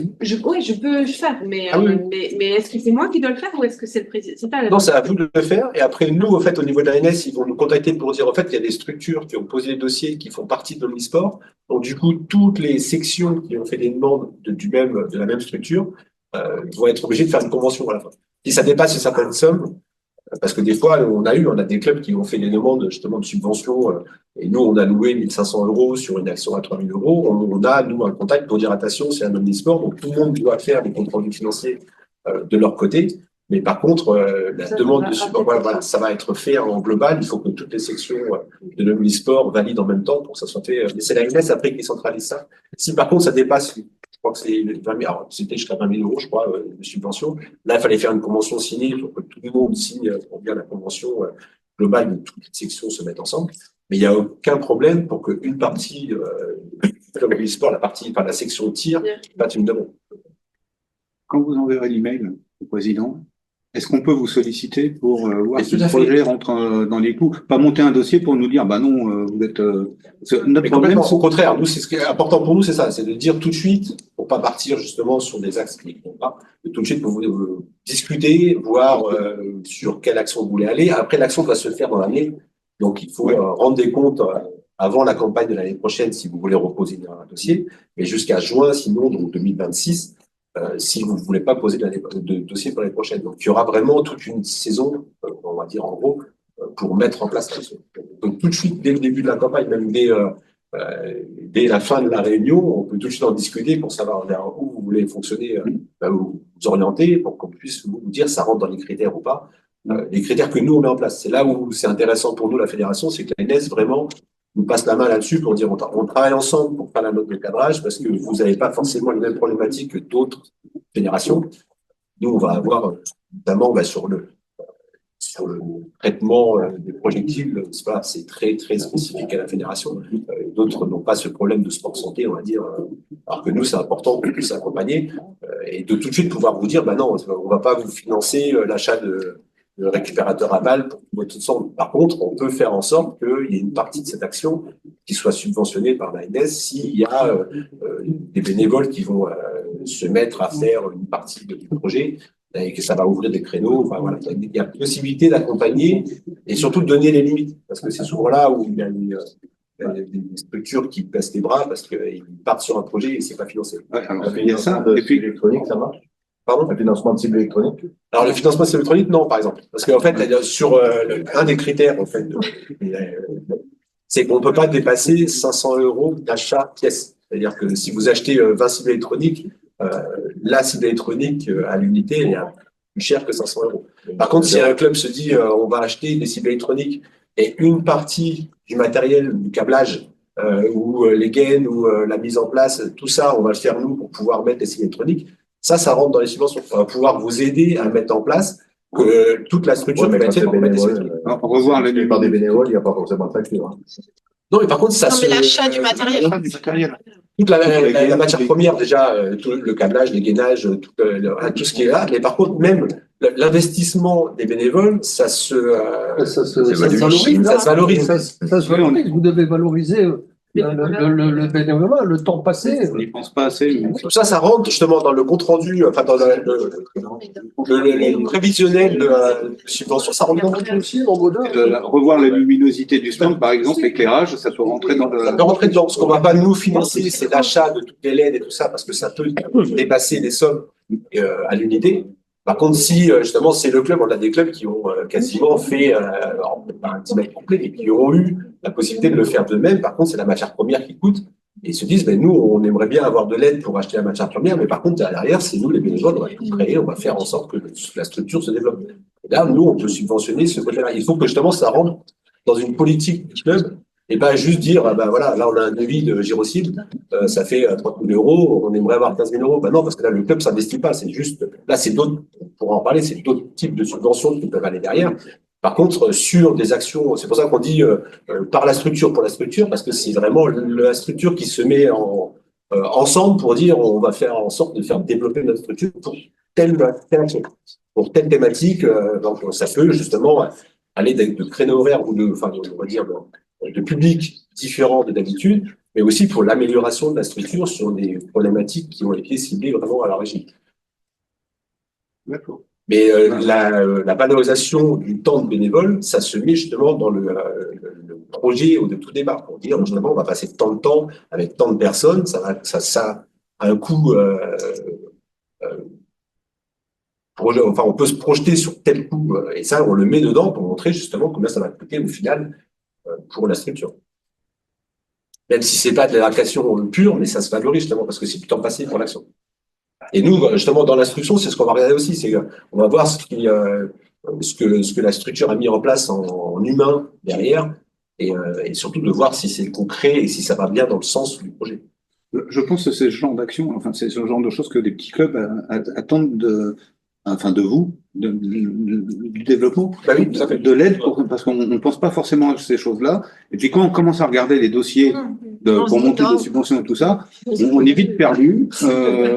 On se dit, on comprend pas forcément, on se dit, on rentre pas dans les clous, c'est même pas la peine de faire le dossier, alors que j'ai l'impression, à vous écouter, que c'est qu'une question d'interprétation et de savoir tourner et monter son dossier. Et où chercher? Et où chercher, ouais. On va essayer dans les prochaines semaines de vous proposer aussi du contenu un peu simplifié, un peu qui, quoi, comment, où, très directif, mais en tout cas très ciblé, vous permettant déjà de savoir peut-être si votre action entre dans les critères, si c'est quelque chose qui est un peu incertain pour vous. On va aussi, je pense, travailler, par exemple, pour le compte asso, tout le monde n'est pas forcément au fait d'avoir une sorte de tuto un peu vidéo sur la manière de créer son compte, la manière de déposer son dossier.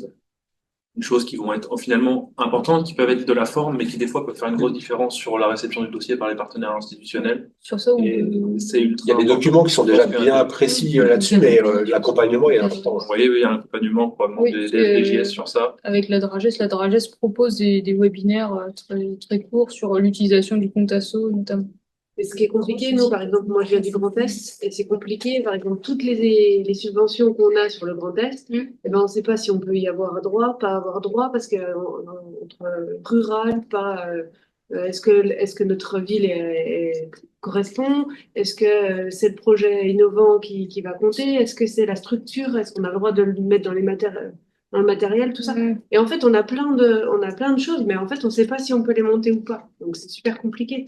Même pour, par exemple, alors là, je dévie parce que c'est pas par rapport au club, mais par exemple, pour les sportifs de haut niveau, l'année dernière, on a fait une demande pour les sportifs de haut niveau. Ah bah non, il pouvait pas parce qu'il n'était pas en pôle. Alors qu'il reste dans son secteur pour justement développer les clubs et développer le sport de haut niveau dans notre secteur. Et on nous dit non, après, bah non, parce qu'il n'est pas en pôle. Donc, en fait, on ne sait pas vraiment, où aller demander. Alors moi je parle parce que moi je suis présidente d'un club et il est tout petit mon club, donc en plus voilà, mais on sait pas forcément où aller chercher les infos pour savoir ça j'y ai droit, ça j'y ai pas le droit, ça je peux le faire, ça je peux pas le faire. Au niveau fédéral, au niveau de la région, parce que évidemment, on n'est pas tous au même. Dans les régions, c'est différent. Au niveau du département. Donc, en fait, il y a plein d'échelles, mais en fait, pour ma part, moi, je suis perdue. Parce que, On va essayer de vous simplifier déjà cette tâche-là avec des liens qui vont vers les. Nous aussi, hein. c'est bien, mais je ne sens pas toute seule.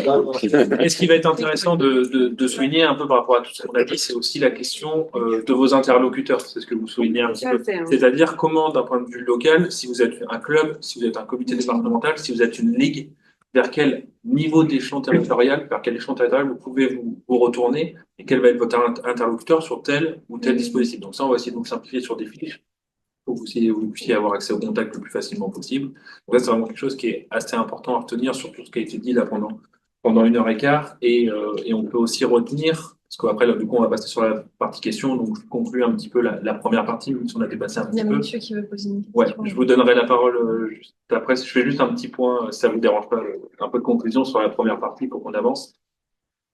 Et à retenir aussi, du coup, la question, comme vous l'avez très bien dit, c'est vos contacts administratifs à jour auprès des institutionnels, mais aussi auprès d'ITAC de la fédération, que nous, on puisse vous envoyer le mailing, par exemple, comme Philippe en parlait pour la campagne PSF. Assurez-vous d'être à jour sur tous vos contacts, surtout sur une période en plus post-élective de début de mandature, où il peut y avoir des changements. Vérifiez bien en rentrant chez vous la semaine prochaine que vous êtes bien à jour, que ce soit pour des coordonnées fédérales ou des coordonnées associatives et institutionnelles. Donc ça, n'hésitez pas à bien être calé là-dessus. Je crois qu'ISIS nous a obligés à nous mettre à jour. Voilà. Mais ça coûte rien de rejeter un coup d'œil parce que des fois, une faute de frappe, comme ça, c'est vite arrivé, on le sait tous. Donc c'est intéressant aussi sur pas mal de structures qu'on a pu voir, justement, parce que c'est pas si ancien. En plus, ça fait 4 ans qu'on fait cette campagne. Alors nous aussi, concrètement, comme vous disiez, avoir des exemples types d'actions par item pour vous donner un peu d'orientation. Mais par contre, ce qu'on voit surtout, c'est que souvent les structures arrivent à déléguer le montage du projet à une personne du club, qui est des fois pas encore impliquée sur la trésorerie ou sur le secrétariat général du club. Et par contre, se dire, bah, tiens, tu veux nous épauler, il y a une campagne tous les ans de PSF, tu vas te mettre dessus et on travaille en collaboration. Donc, c'est tout de suite de voir avec vos structures s'il y a une personne qui est intéressée, qui a cette fibre aussi rédactionnelle et de se projeter sur l'avenir de la structure, mais de ne pas hésiter justement à inclure des personnes sur ce genre de dispositif parce que ça permet d'avoir des forces vives en plus et d'impliquer des personnes qui n'étaient pas forcément impliquées dans la structure au départ. Avant de prendre la première question, je vous introduis juste M. William Joly, du comité directeur de la Fédération française de tir, particulièrement en charge de la formation. Si tu veux faire un petit mot. Non, mais alors pour revenir un petit peu sur tout ce qui a été dit, moi je vous dirais une chose qui est vraiment importante, c'est que vous gérez une association avec des obligations qui justement vous permettent après de pouvoir bénéficier de tout ce dont on vient de parler. Donc, vraiment garder à l'esprit, ce que je travaille énormément avec le service licence et affiliation homologation pour essayer de reprendre un petit peu pas mal d'associations qui, justement, comme beaucoup d'autres, ont des carences un peu dans la gestion administrative de la structure. Donc, c'est vraiment important, hein. C'est la base, c'est-à-dire que si vous n'avez pas les bonnes informations à jour sur votre compte, tout ce dont on vient de parler, il n'y aura rien. Voilà.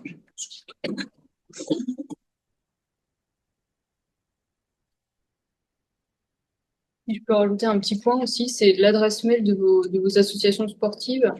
Essayez d'avoir un mail par association, que ce soit pas le mail du trésorier ou du secrétaire, parce que le jour où il part, et qu'il part avec les codes, je vous dis, parce qu'on a eu beaucoup de coups de fil pendant la campagne FDV en disant oui, mais on a changé de bureau, le secrétaire est parti avec les codes, mais on a un compte asso. Voilà. Et là, on est bloqué puisque c'est des adresses personnelles qui sont visées.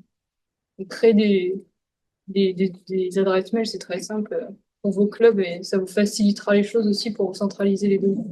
Après, ça fait partie d'un package communication. Aujourd'hui, on vit dans un monde où si on communique, on a des retours et c'est comme ça qu'on se développe. Et le premier contact que vous allez établir avec une adresse mail professionnelle, enfin, je sais pas, contact @ Ligue de Lorraine, Ça donne aussi de la crédibilité à votre association et à votre projet en fait, de développement. Je vais revenir, moi, sur ce que vous avez expliqué sur le PSF. Aujourd'hui, je comprends bien, vous dites qu'on peut valoriser le travail réalisé par les bénévoles et autres, mais ce travail-là, le financer, c'est pas le premier problème des petits et des moyens clubs, parce que les bénévoles, par principe, viennent donner de leur temps.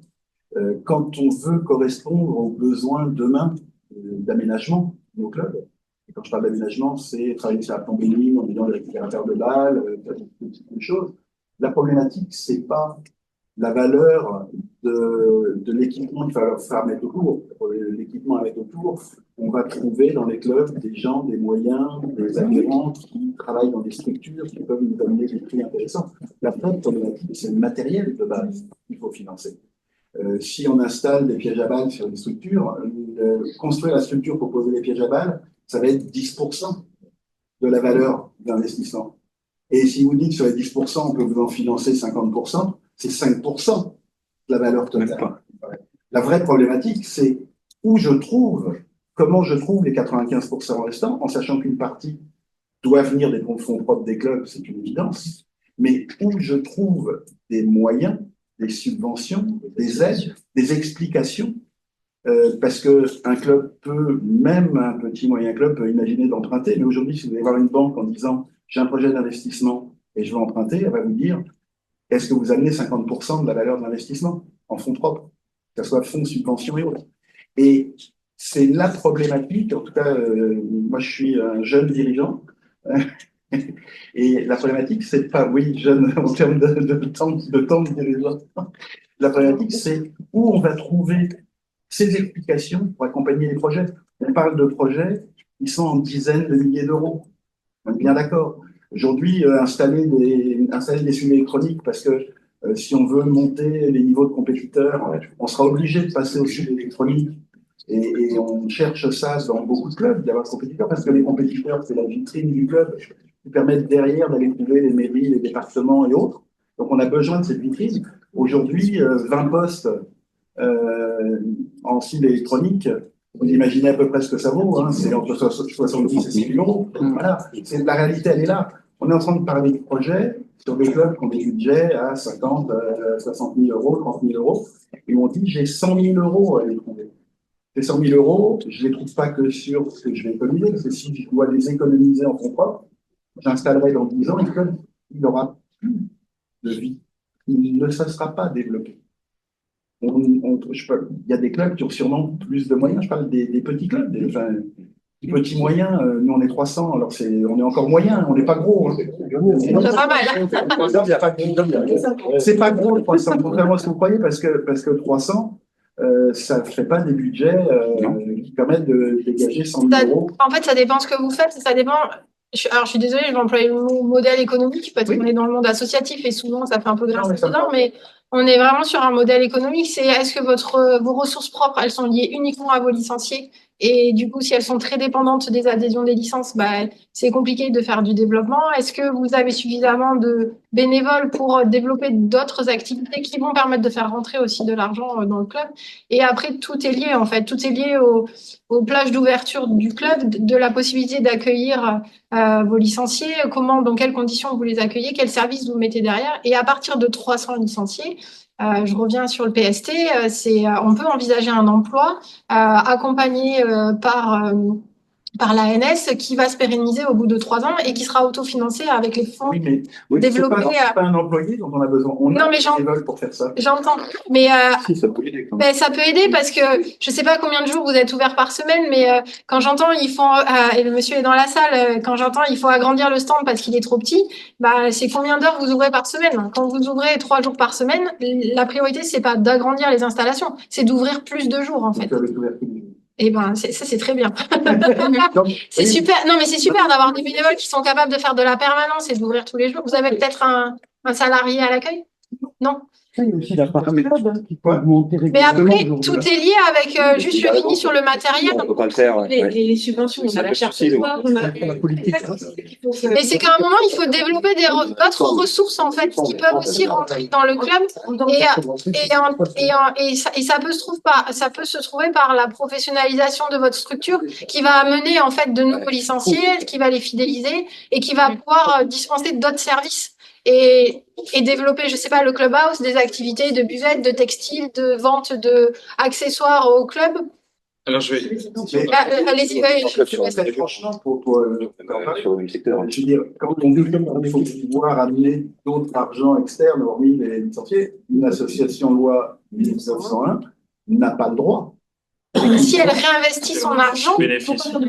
Oui, mais théoriquement, on n'a pas le droit d'avoir d'activité marchande. Hein. Oui, mais pourrais il reprendre. faudrait investir. Je pourrais reprendre Juste pour compléter ce côté, et pour être un peu plus concret, là, évidemment, le module et la présence de l'intervenant nous a fait fixer un petit peu sur le PST. Sur le document qu'on vous enverra en suivant, Oui. on a aussi prévu de travailler sur les ressources internes. Moi, j'ai travaillé dessus, donc vous aurez une information sur les ressources internes.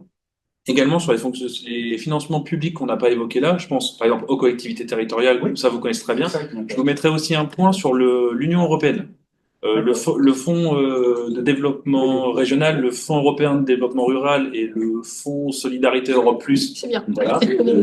Mais sur la question de l'équipement, c'est des crédits qui sont quasiment jamais sollicités, où ils ont des enveloppes souvent importantes, et qui là, par exemple, est spécialisé sur de l'équipement et sur une question un peu plus de grosses œuvres. Alors après, il faut le justifier évidemment avec une vision un peu sociale, une vision de dynamisme de territoire local, mais ça, je compte sur vous et je pense que vous savez faire pour justifier ça. Donc c'est un dispositif un peu caché qu'on n'a pas abordé sur la première partie, mais que vous retrouverez sur le document qu'on vous enverra en suivant, sur lequel on a travaillé avec le département développement. Donc vous aurez déjà des liens pour aussi aller voir sur la page si vous êtes peut-être éligible ou non.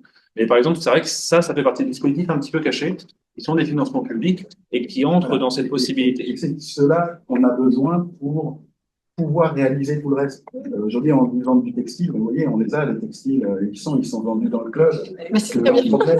Mais c'est pour ça qu'ils ramènent l'idée. Et on aura Augmenter les adhésions, c'est une évidence, mais si vous Bah, augmentez ça- les adhésions brutalement, vous allez perdre, vous prenez le risque de perdre du monde. On a des catégories socio-professionnelles variées qui nécessitent, si on veut garder tout le monde, de ne pas monter dans des tarifs trop chers, parce que sinon on devient élitiste. Je veux dire, demain, dire l'adhésion c'est 500 €, c'est facile. Non, mais c'est surtout que Mais si vous faites une on- adhésion à 500 €, il faut mettre une prestation de service derrière. C'est-à-dire que Si vous mettez c'est- l'adhésion à 500 € et que vous avez une famille qui vient, parce que c'est aussi le principe des clubs. oui, de l'association, hein, de du cœur de la. faire venir des jeunes, de faire venir des familles entières. Moi, je suis content quand j'ai des tireurs où j'ai papa, maman et les enfants. C'est ça le but. Mais sauf que si vous êtes avec des adhésions à 500 €, que vous avez 4 personnes qui s'inscrivent. Mais on vous a pas parlé de monter les adhésions, hein, pour votre modèle là. J'en C'est parle de parce trouver d'autres ressources. Voilà, c'est aller trouver ces ressources qui vont nous permettre de nous moderniser et d'accompagner nos tireurs loisirs, parce que la majorité sont des loisirs, vers quelque chose, vers une pratique plus sûre. Hein, la plombémie et donc mettre du piège à balle pour éviter les problématiques. Je veux dire, les buttes de sable avec des pneus dedans, c'est pas l'avenir. Hein. Ça devrait plus exister. Mais ça existe encore. Il faut bien le dire. Et on aura aussi un point à faire, et peut-être sur un prochain module aussi, c'est la question des financements et des partenaires privés. Donc sur la question du sponsoring qui va rentrer de plus en plus en compte, et des modes de financement un peu innovants, comme je ne sais pas si vous avez déjà entendu parler du sponsoring participatif, par exemple, qui est un modèle qui rapproche en fait des entreprises, l'association et les licenciés. Alors, je vous le mettrai ça plus en détail, mais pour vous faire un schéma très simple, les licenciés achètent ce dont ils ont besoin, donc que l'entreprise propose, que ce soit sportif ou non, à un certain prix. L'entreprise, à travers une gestion, donc c'est avec ma petite sponsor que ça se passe, reverse un pourcentage de l'achat au licencié. Donc, par exemple, si vous achetez quelque chose à 100 € et que ça a été négocié 10%, le licencié récupère 10 € sur sa cagnotte et le licencié a possibilité de faire don de ces 10 € à son association d'adhésion. Ce qui permet d'avoir aussi un sorte de circuit qui prend un peu tous les acteurs du sport, qu'ils soient associatifs ou privés, et qui peuvent aussi ramener, si vous arrivez à mettre vos licenciés, vos adhérents dans cette logique-là, une source supplémentaire. Donc ça, on vous le mettra, et ça demandera probablement que nous, on réfléchisse à un module spécialisé sur ces questions-là, pour vous apporter une nouvelle sorte de ressource? Mais c'est une très bonne question. Et on ne l'a pas abordé ici, mais vous aurez ces informations un peu supplémentaires dans les documents qui. Est-ce que je venais chercher? Est-ce que peut-être sur les Ouais, il y a des questions? Sur le chat, que tu on peux a peut-être- pu réagir à ceux qui avaient fait des demandes justement pour comment on crée le compte asso, où c'est qui est placé. D'accord. Il y aura notamment des réponses sur, il y en a quelques-uns qui vont sur la construction d'un stand, donc c'était pas l'objectif de ces subventions pour l'instant, mais il y a d'autres plateformes possibles. Moi, je voulais juste dire justement que ce n'était pas toutes les demandes de subventions qu'on peut proposer ne sont pas en opposition. C'est-à-dire que si on fait un dispositif PSF, vous pouvez faire un dossier sur le PSF, mais ça ne veut pas dire que vous ne pouvez pas aller chercher votre argent ailleurs. Même si on est consulté, notamment sur entre le PST et le PSF, parce que ce ne sont pas du tout les mêmes registres, mais on peut faire des demandes et au contraire, il faut faire des demandes et aller chercher des subventions partout où c'est possible de le faire. Le PSF, c'est une partie de votre projet sur, si on monte justement des récupérateurs à balles, ça va être une partie du projet qui peut être subventionnée. Par contre, ce qui est possible aussi de faire dans le cadre de la structure, s'il y a des actions que vous faites déjà dans votre club que vous pourrez aussi demander une subvention dans le cadre du PSF, on peut aller jusqu'à 3 actions dans la demande. Donc, vous pouvez déjà avoir des actions que vous faisiez d'habitude, de dire, on aimerait monter dans des niveaux et on va le mettre dans le cadre du PSF. Et ces subventions, enfin, ces fonds que vous mettiez d'habitude sur ces actions-là, de les faire passer après en achat de matériel sur le côté des récupérateurs à balles. C'est de l'accompagnement que nous, on peut aussi faire avec la fédération pour que justement vous puissiez avoir le maximum de subventions avec tous les dispositifs qui existent. L'idée, c'est de dire, est-ce qu'on pourrait avoir quelque part, de manière un peu centralisée, accès à tous les dispositifs qui existent pour pouvoir. Après, c'est à nous de nous positionner, c'est une évidence, c'est à nous de travailler. Mais il est difficile dans ces centaines de possibilités ou ces dizaines de possibilités ou ces acronymes d'aller chercher nos besoins, nos possibilités et monter après nos dossiers. Ça, après, c'est. Ça, on va pouvoir vous le faire. La seule chose où nous, là, par contre, on ne pourra pas forcément intervenir, c'est sur après les dispositifs que vous avez au niveau local. Oui, évidemment, vous doutez bien qu'il y a 36 000 communes ont probablement des politiques de sport différents et d'équipements différents. Mais en tout cas, pour tout ce qui va être un peu généralisé, global et national, voire continental avec l'Europe, on va essayer de vous proposer ça de manière assez claire avec des fiches thématiques et la réponse sur l'éligibilité et l'objectif aussi de ces dispositifs. Est-ce que vous êtes concerné sur tel ou tel projet? Et nous, ce qu'on a maintenant, grâce à un peu d'historique, justement, c'est des cas concrets de réalisation qui peuvent vous donner, justement, alors pas du copier-coller, mais de dire, ils ont fait ça, ils sont de telle taille de structure, ils sont limite géolocalisés dans tel endroit, et ils ont réalisé une action concrète et ça a bien marché, de pouvoir vous donner des exemples concrets de réalisation qui rentrent dans le cadre du PSF, du PST, peu importe la subvention, de trouver des cas concrets. Un coup d'œil que vous sollicitez aussi. Bien sûr. Bien sûr, bien sûr. Après, si votre structure,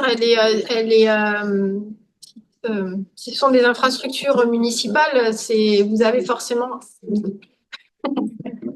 Est-ce que vous avez un interlocuteur, si votre stand il est municipal, vous avez un interlocuteur aussi à la mairie qui. Ah, mais ça, c'est déjà réalisé. Ok. Et eux, ils veulent pas investir plus dans la structure ou. Ah, mais ils investissent déjà sur d'autres. Ok. Ils sont sur d'autres projets.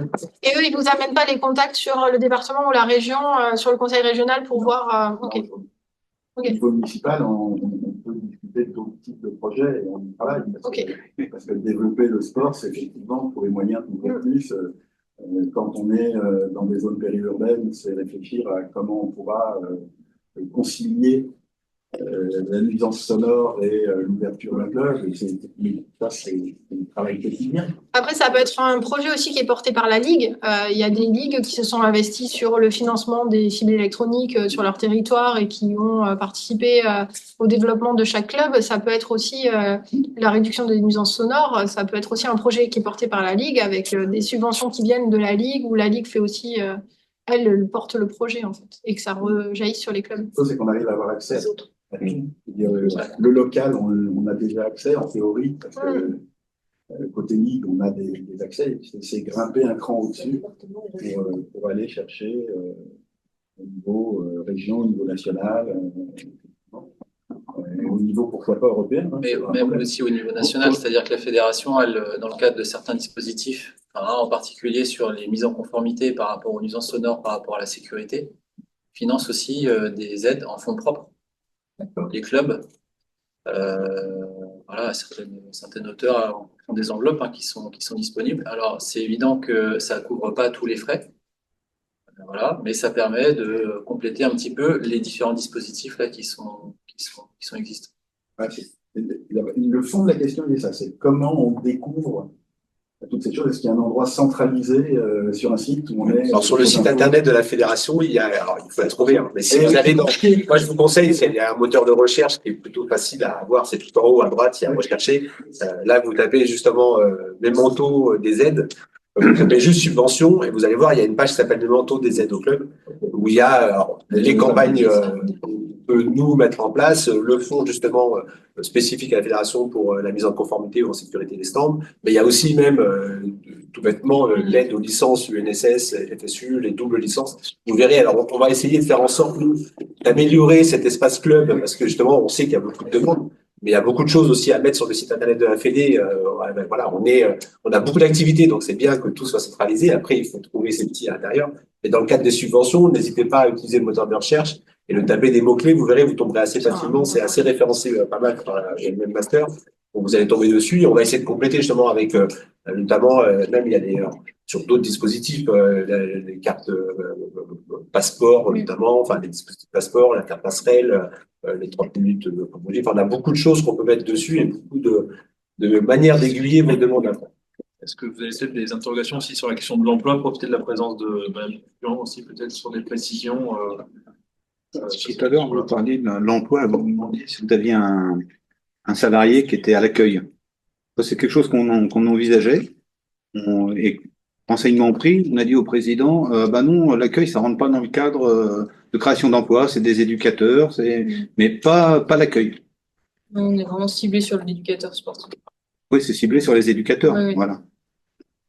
Donc, après, vous trouvez, nous, on est ouvert sur 4 créneaux, enfin 5 maintenant créneaux par semaine, et trouver des bénévoles pour ouvrir plus, ça devient compliqué parce que. Après, mais par contre, on a monté, je sais pas, tous les clubs, je crois, dans la région ont eu une explosion des inscriptions. Nous, on est pareil, on a un petit club, on a bloqué à 245 adhérents parce que sinon, avec 16 pas de tir, ça devient compliqué. Et on est malheureux parce qu'on a de la demande.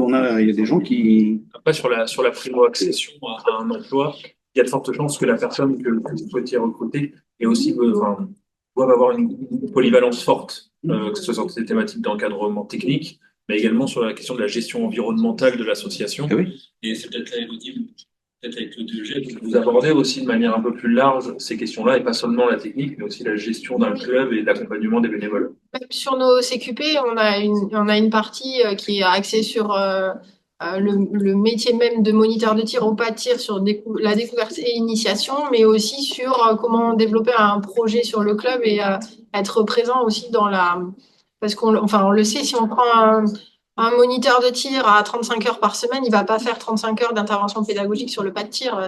Donc, il doit être capable d'être un peu multitâche et d'être capable de déposer un dossier de subvention, d'aller, même si c'est pas le cœur de métier sur le DIPOM qui est ciblé, aujourd'hui, dans nos structures, ce qui répond le mieux à nos structures clubs, c'est qu'il soit capable de faire une moitié de son temps de travail sur le pas de tir où il accueille du public, il l'encadre sur des créneaux fixes et organisés, et une autre partie où il n'y a pas les licenciés, mais où il travaille sur alors c'est pas péjoratif, mais pas sur du secrétariat parce que il y a une secrétaire aussi qui est bénévole sur le club, mais de travailler sur des axes où il y a un besoin. Après, c'est compliqué de mettre l'éducateur sportif sur l'accueil et le pas de tir, parce que quand on est au pas de tir, on peut pas accueillir les gens et puis on peut pas distribuer les armes et puis faire des navettes, ça c'est pas possible. Donc c'est vrai qu'il est indispensable qu'il y ait de l'accueil. Après, oui, si à un moment il n'y a plus de bénévoles pour ouvrir, il faut réfléchir dans le fonctionnement de la structure. Est-ce que sur certaines heures il y a besoin d'un permanent à l'accueil obligatoirement, ou pas? En fait, ça dépend, comment je l'ai entendu, sur les compétiteurs ou les licenciés qui sont aguerris, peut-être reconnus dans le club, ils peuvent venir sans forcément qu'il y ait quelqu'un qui leur dit bonjour à l'accueil et peut-être faire des créneaux un peu. Et c'est là où j'entendais justement de nous aider en équipement d'accès par badge électronique et tout ça. Ça, c'est un cas concret. Donc forcément, il faut quelqu'un à l'accueil pour ouvrir la porte. La question nos jeunes aussi, ils n'ont pas forcément d'armes, donc on est là aussi pour il faut leur donner les armes. donner les armes. Après, on ne peut pas laisser des mineurs tout seuls sur un pas de En tir plus. avec un badge. La question de l'emploi, elle doit aussi être pensée comme un investissement. Donc évidemment, ça va avoir un coût. Mais on peut forcément, on en parlait tout à l'heure, l'arrivée d'un salarié va aussi dynamiser votre association, va vous permettre de proposer de nouvelles choses. Et Loïc en parlera peut-être un peu mieux que moi, mais il y a eu une étude qui a été faite récemment par la Fédération française sur la question de l'emploi dans les clubs. Et on remarque aujourd'hui qu'en moyenne, tous les clubs et les associations qui emploient ont plus de 2 salariés dans leur association. Donc on peut penser à travers cette étude qu'il y a quand même un dynamisme. Et qu'à partir du moment où on s'intègre dans cet emploi, au final, on se rend compte qu'on va en avoir besoin d'un deuxième et qu'on Assez arrive à trouver la rapidement, ouais. manière. Oui, mais là, je rejoins monsieur où nous, ben, on vit que sur l'adhésion, j'allais dire. Les subventions, alors on est hébergé. Alors nous, c'est pas la municipalité, c'est l'agglo. Donc quand on demande des subventions aux municipalités, on dit, ah ben non, vous dépendez de l'agglo, vous voyez avec l'agglo. Et l'agglo, par an, nous donne 580 €. Parce qu'il nous héberge, on a les locaux, on a le chauffage. Bon. Et quelque part, ils participent. Oui, vous ne payez pas le chauffage et Voilà, la non, location du stand. voilà. Il y a des gros postes. Non, Ça fait c'est des gros postes quand même. gros postes. Mais voilà, donc les licences plus 580 € pour un salarié. Oui, mais après, c'est la possibilité aussi d'ouvrir des créneaux de prestations, probablement. Oui, c'est de- ça. Aujourd'hui, Parce que le salarié, il va falloir le former fédéral, il va pas pouvoir accompagner les tireurs. par contre, si vous recrutez un salarié, il faut que ce soit un salarié diplômé, parce qu'on ne peut pas mettre en face à Oui, face ça, j'ai vu que la pédagogique. formation, on peut le faire. On peut avoir des aides à la formation, on peut le faire prendre en charge, la formation. Exactement. Une formation CQP, aujourd'hui, c'est 2400 €. Les frais pédagogiques, après, il y a les frais annexes puisqu'il faut se déplacer sur le centre de formation.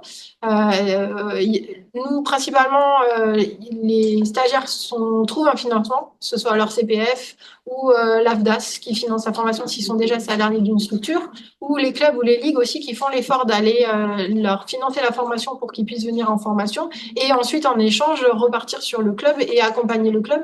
Mais en effet, il faut un éducateur sportif diplômé. Vous ne pouvez pas mettre n'importe un initiateur sur le pas de tir et puis l'employé sur ça, c'est pas possible. On voit tout ce qu'il va demander.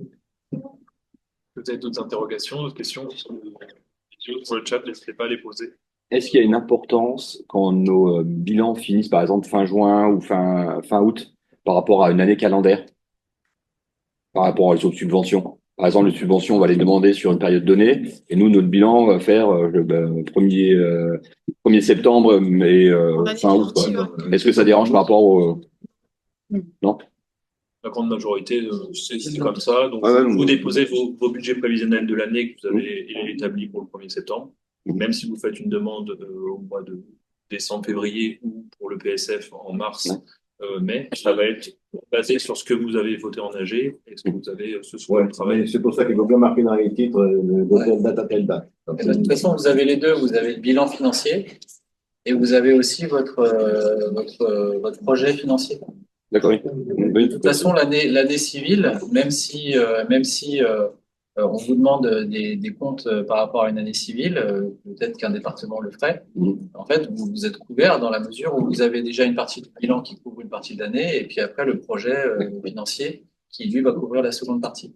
La seule chose, c'est qu'il faut que ce soit cohérent. Si dans votre budget prévisionnel annuel, vous avez mis sur telle ligne de dépenses, je sais pas, 3 000 €, dans le projet, évidemment, il ne faut pas mettre 5 000 sur cette ligne-là. Il faut juste avoir une cohérence sur ce que vous avez. Ce qui est marrant, c'est que dans le FD, on demande à ce qu'on, dans notre projet financier, de mettre la subvention qu'on demande dans le. Oui.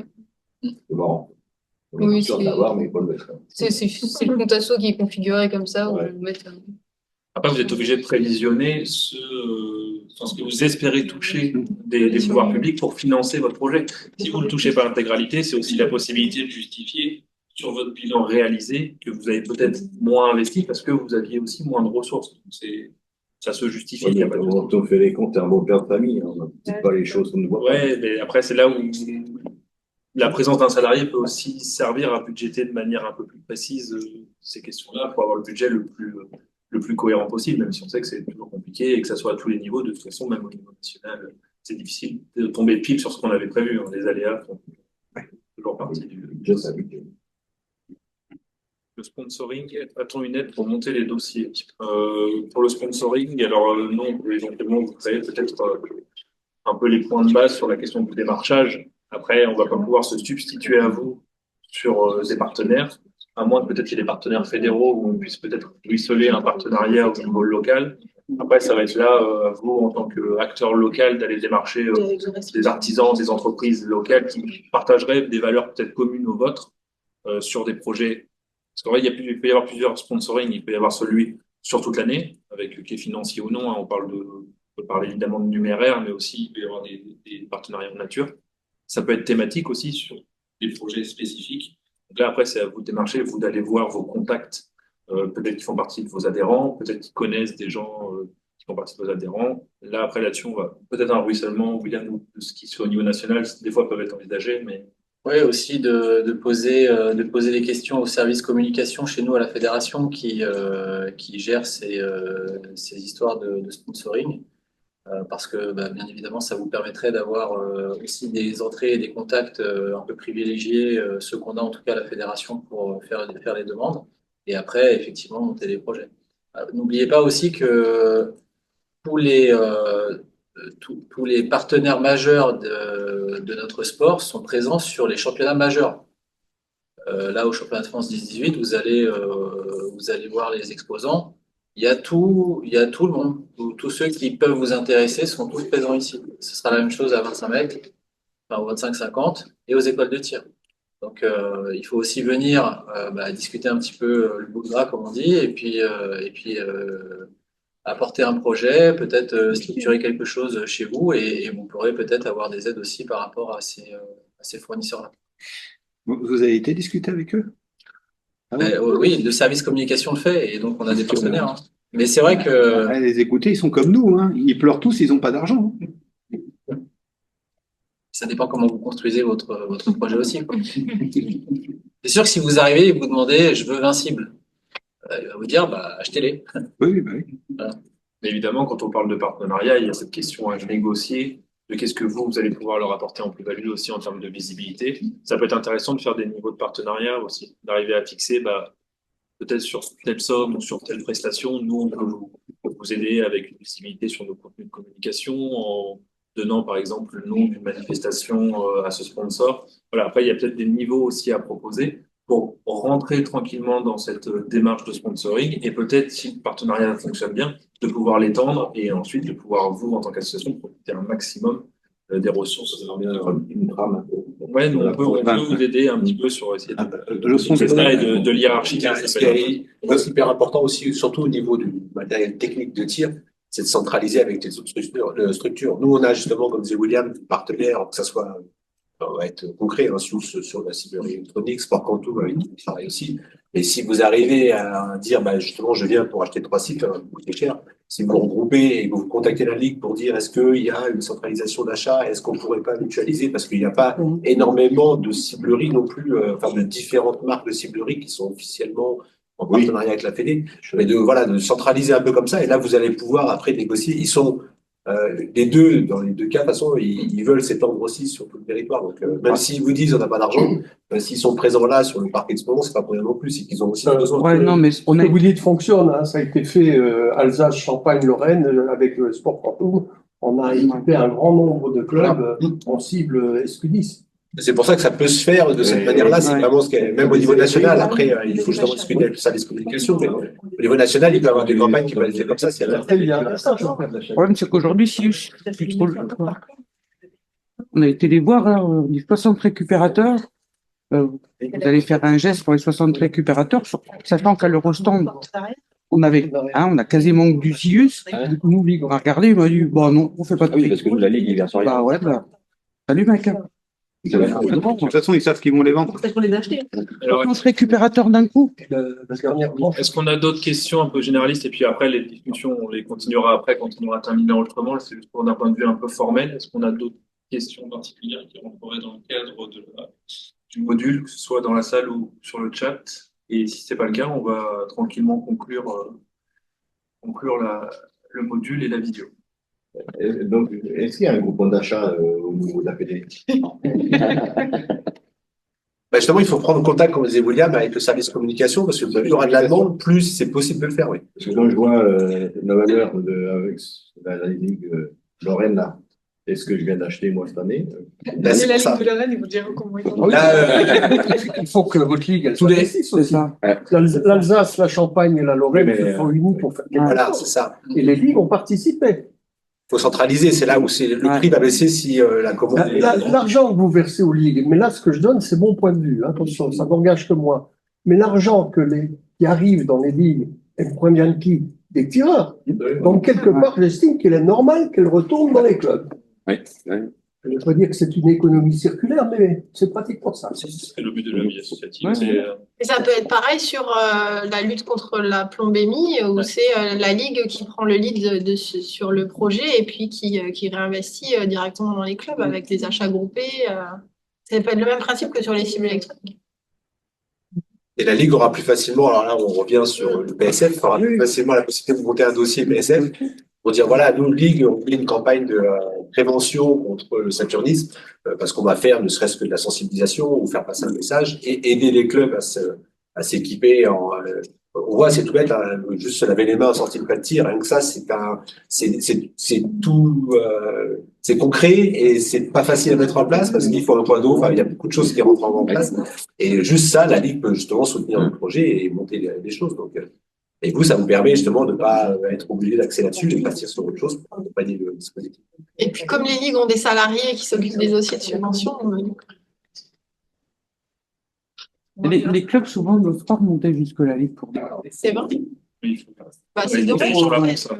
Ouais. D'autant plus que là, d'autant plus que la restructuration qu'on est en train de mener à la fédération avec les regroupements justement des ligues des grandes régions, ça a une importance. C'est-à-dire qu'aujourd'hui, les collectivités donnent de l'argent à des associations comme les ligues parce qu'elles font partie du pôle de la grande région. Donc là, aujourd'hui, la Ligue d'Alsace, par exemple, si elle demandait des fonds, elle ne les obtiendrait pas parce qu'elle ne fait pas partie d'une grande région. On les a obtenus justement parce que les trois ligues s'étaient réunies. Voilà, c'est ça, exactement. Et ça, à ce niveau-là, il y a quand même de l'argent à aller récupérer, qui après peut servir au club. Alors attention au groupement des ligues. Non, attendez, non. Ça soit vraiment. Non, mais on ne parle pas de regroupement des ligues, attention. Il faut C'est que pas les ça. ligues, dans ce que Travailler disait ensemble. monsieur Joly, il expliquait simplement que les ligues doivent se mutualiser pour aller auprès des régions pour obtenir. On ne parlait pas de la réunion des ligues. Ah oui, non. Il y a compris, hein. Aujourd'hui, c'est une demande de subvention. C'est pareil. Pour que ce soit audible pour ceux qui Oui, aujourd'hui, une demande de subvention à la région, elle vaut que parce que vous faites partie de la région, comme elle est découpée administrativement. Si on considère que l'Alsace, qui est toute seule, je prends le cas de l'Alsace, mais n'importe quelle ligue aujourd'hui, n'importe quelle ligue, c'est le cas. Si elle fait une demande propre à la région, elle n'obtiendra rien parce qu'elle ne fait pas partie de cette grande région. C'est la grande région, c'est-à-dire la réunion de toutes les ligues qui forment la grande région, qui peut faire la demande.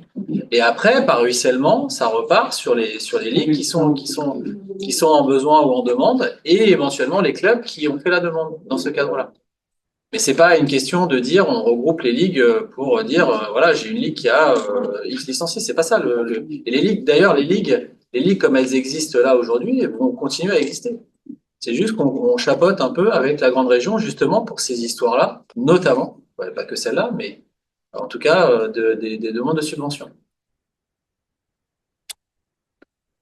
Je pense qu'on a fait déjà un bon tour, donc on va conclure ce module. On peut continuer à en discuter après, il n'y a pas de souci. Je tiens à remercier nos intervenantes et intervenants d'avoir participé et de leur faire le plaisir d'être avec nous. Merci à vous de vous êtes déplacés sur le module, en ligne également.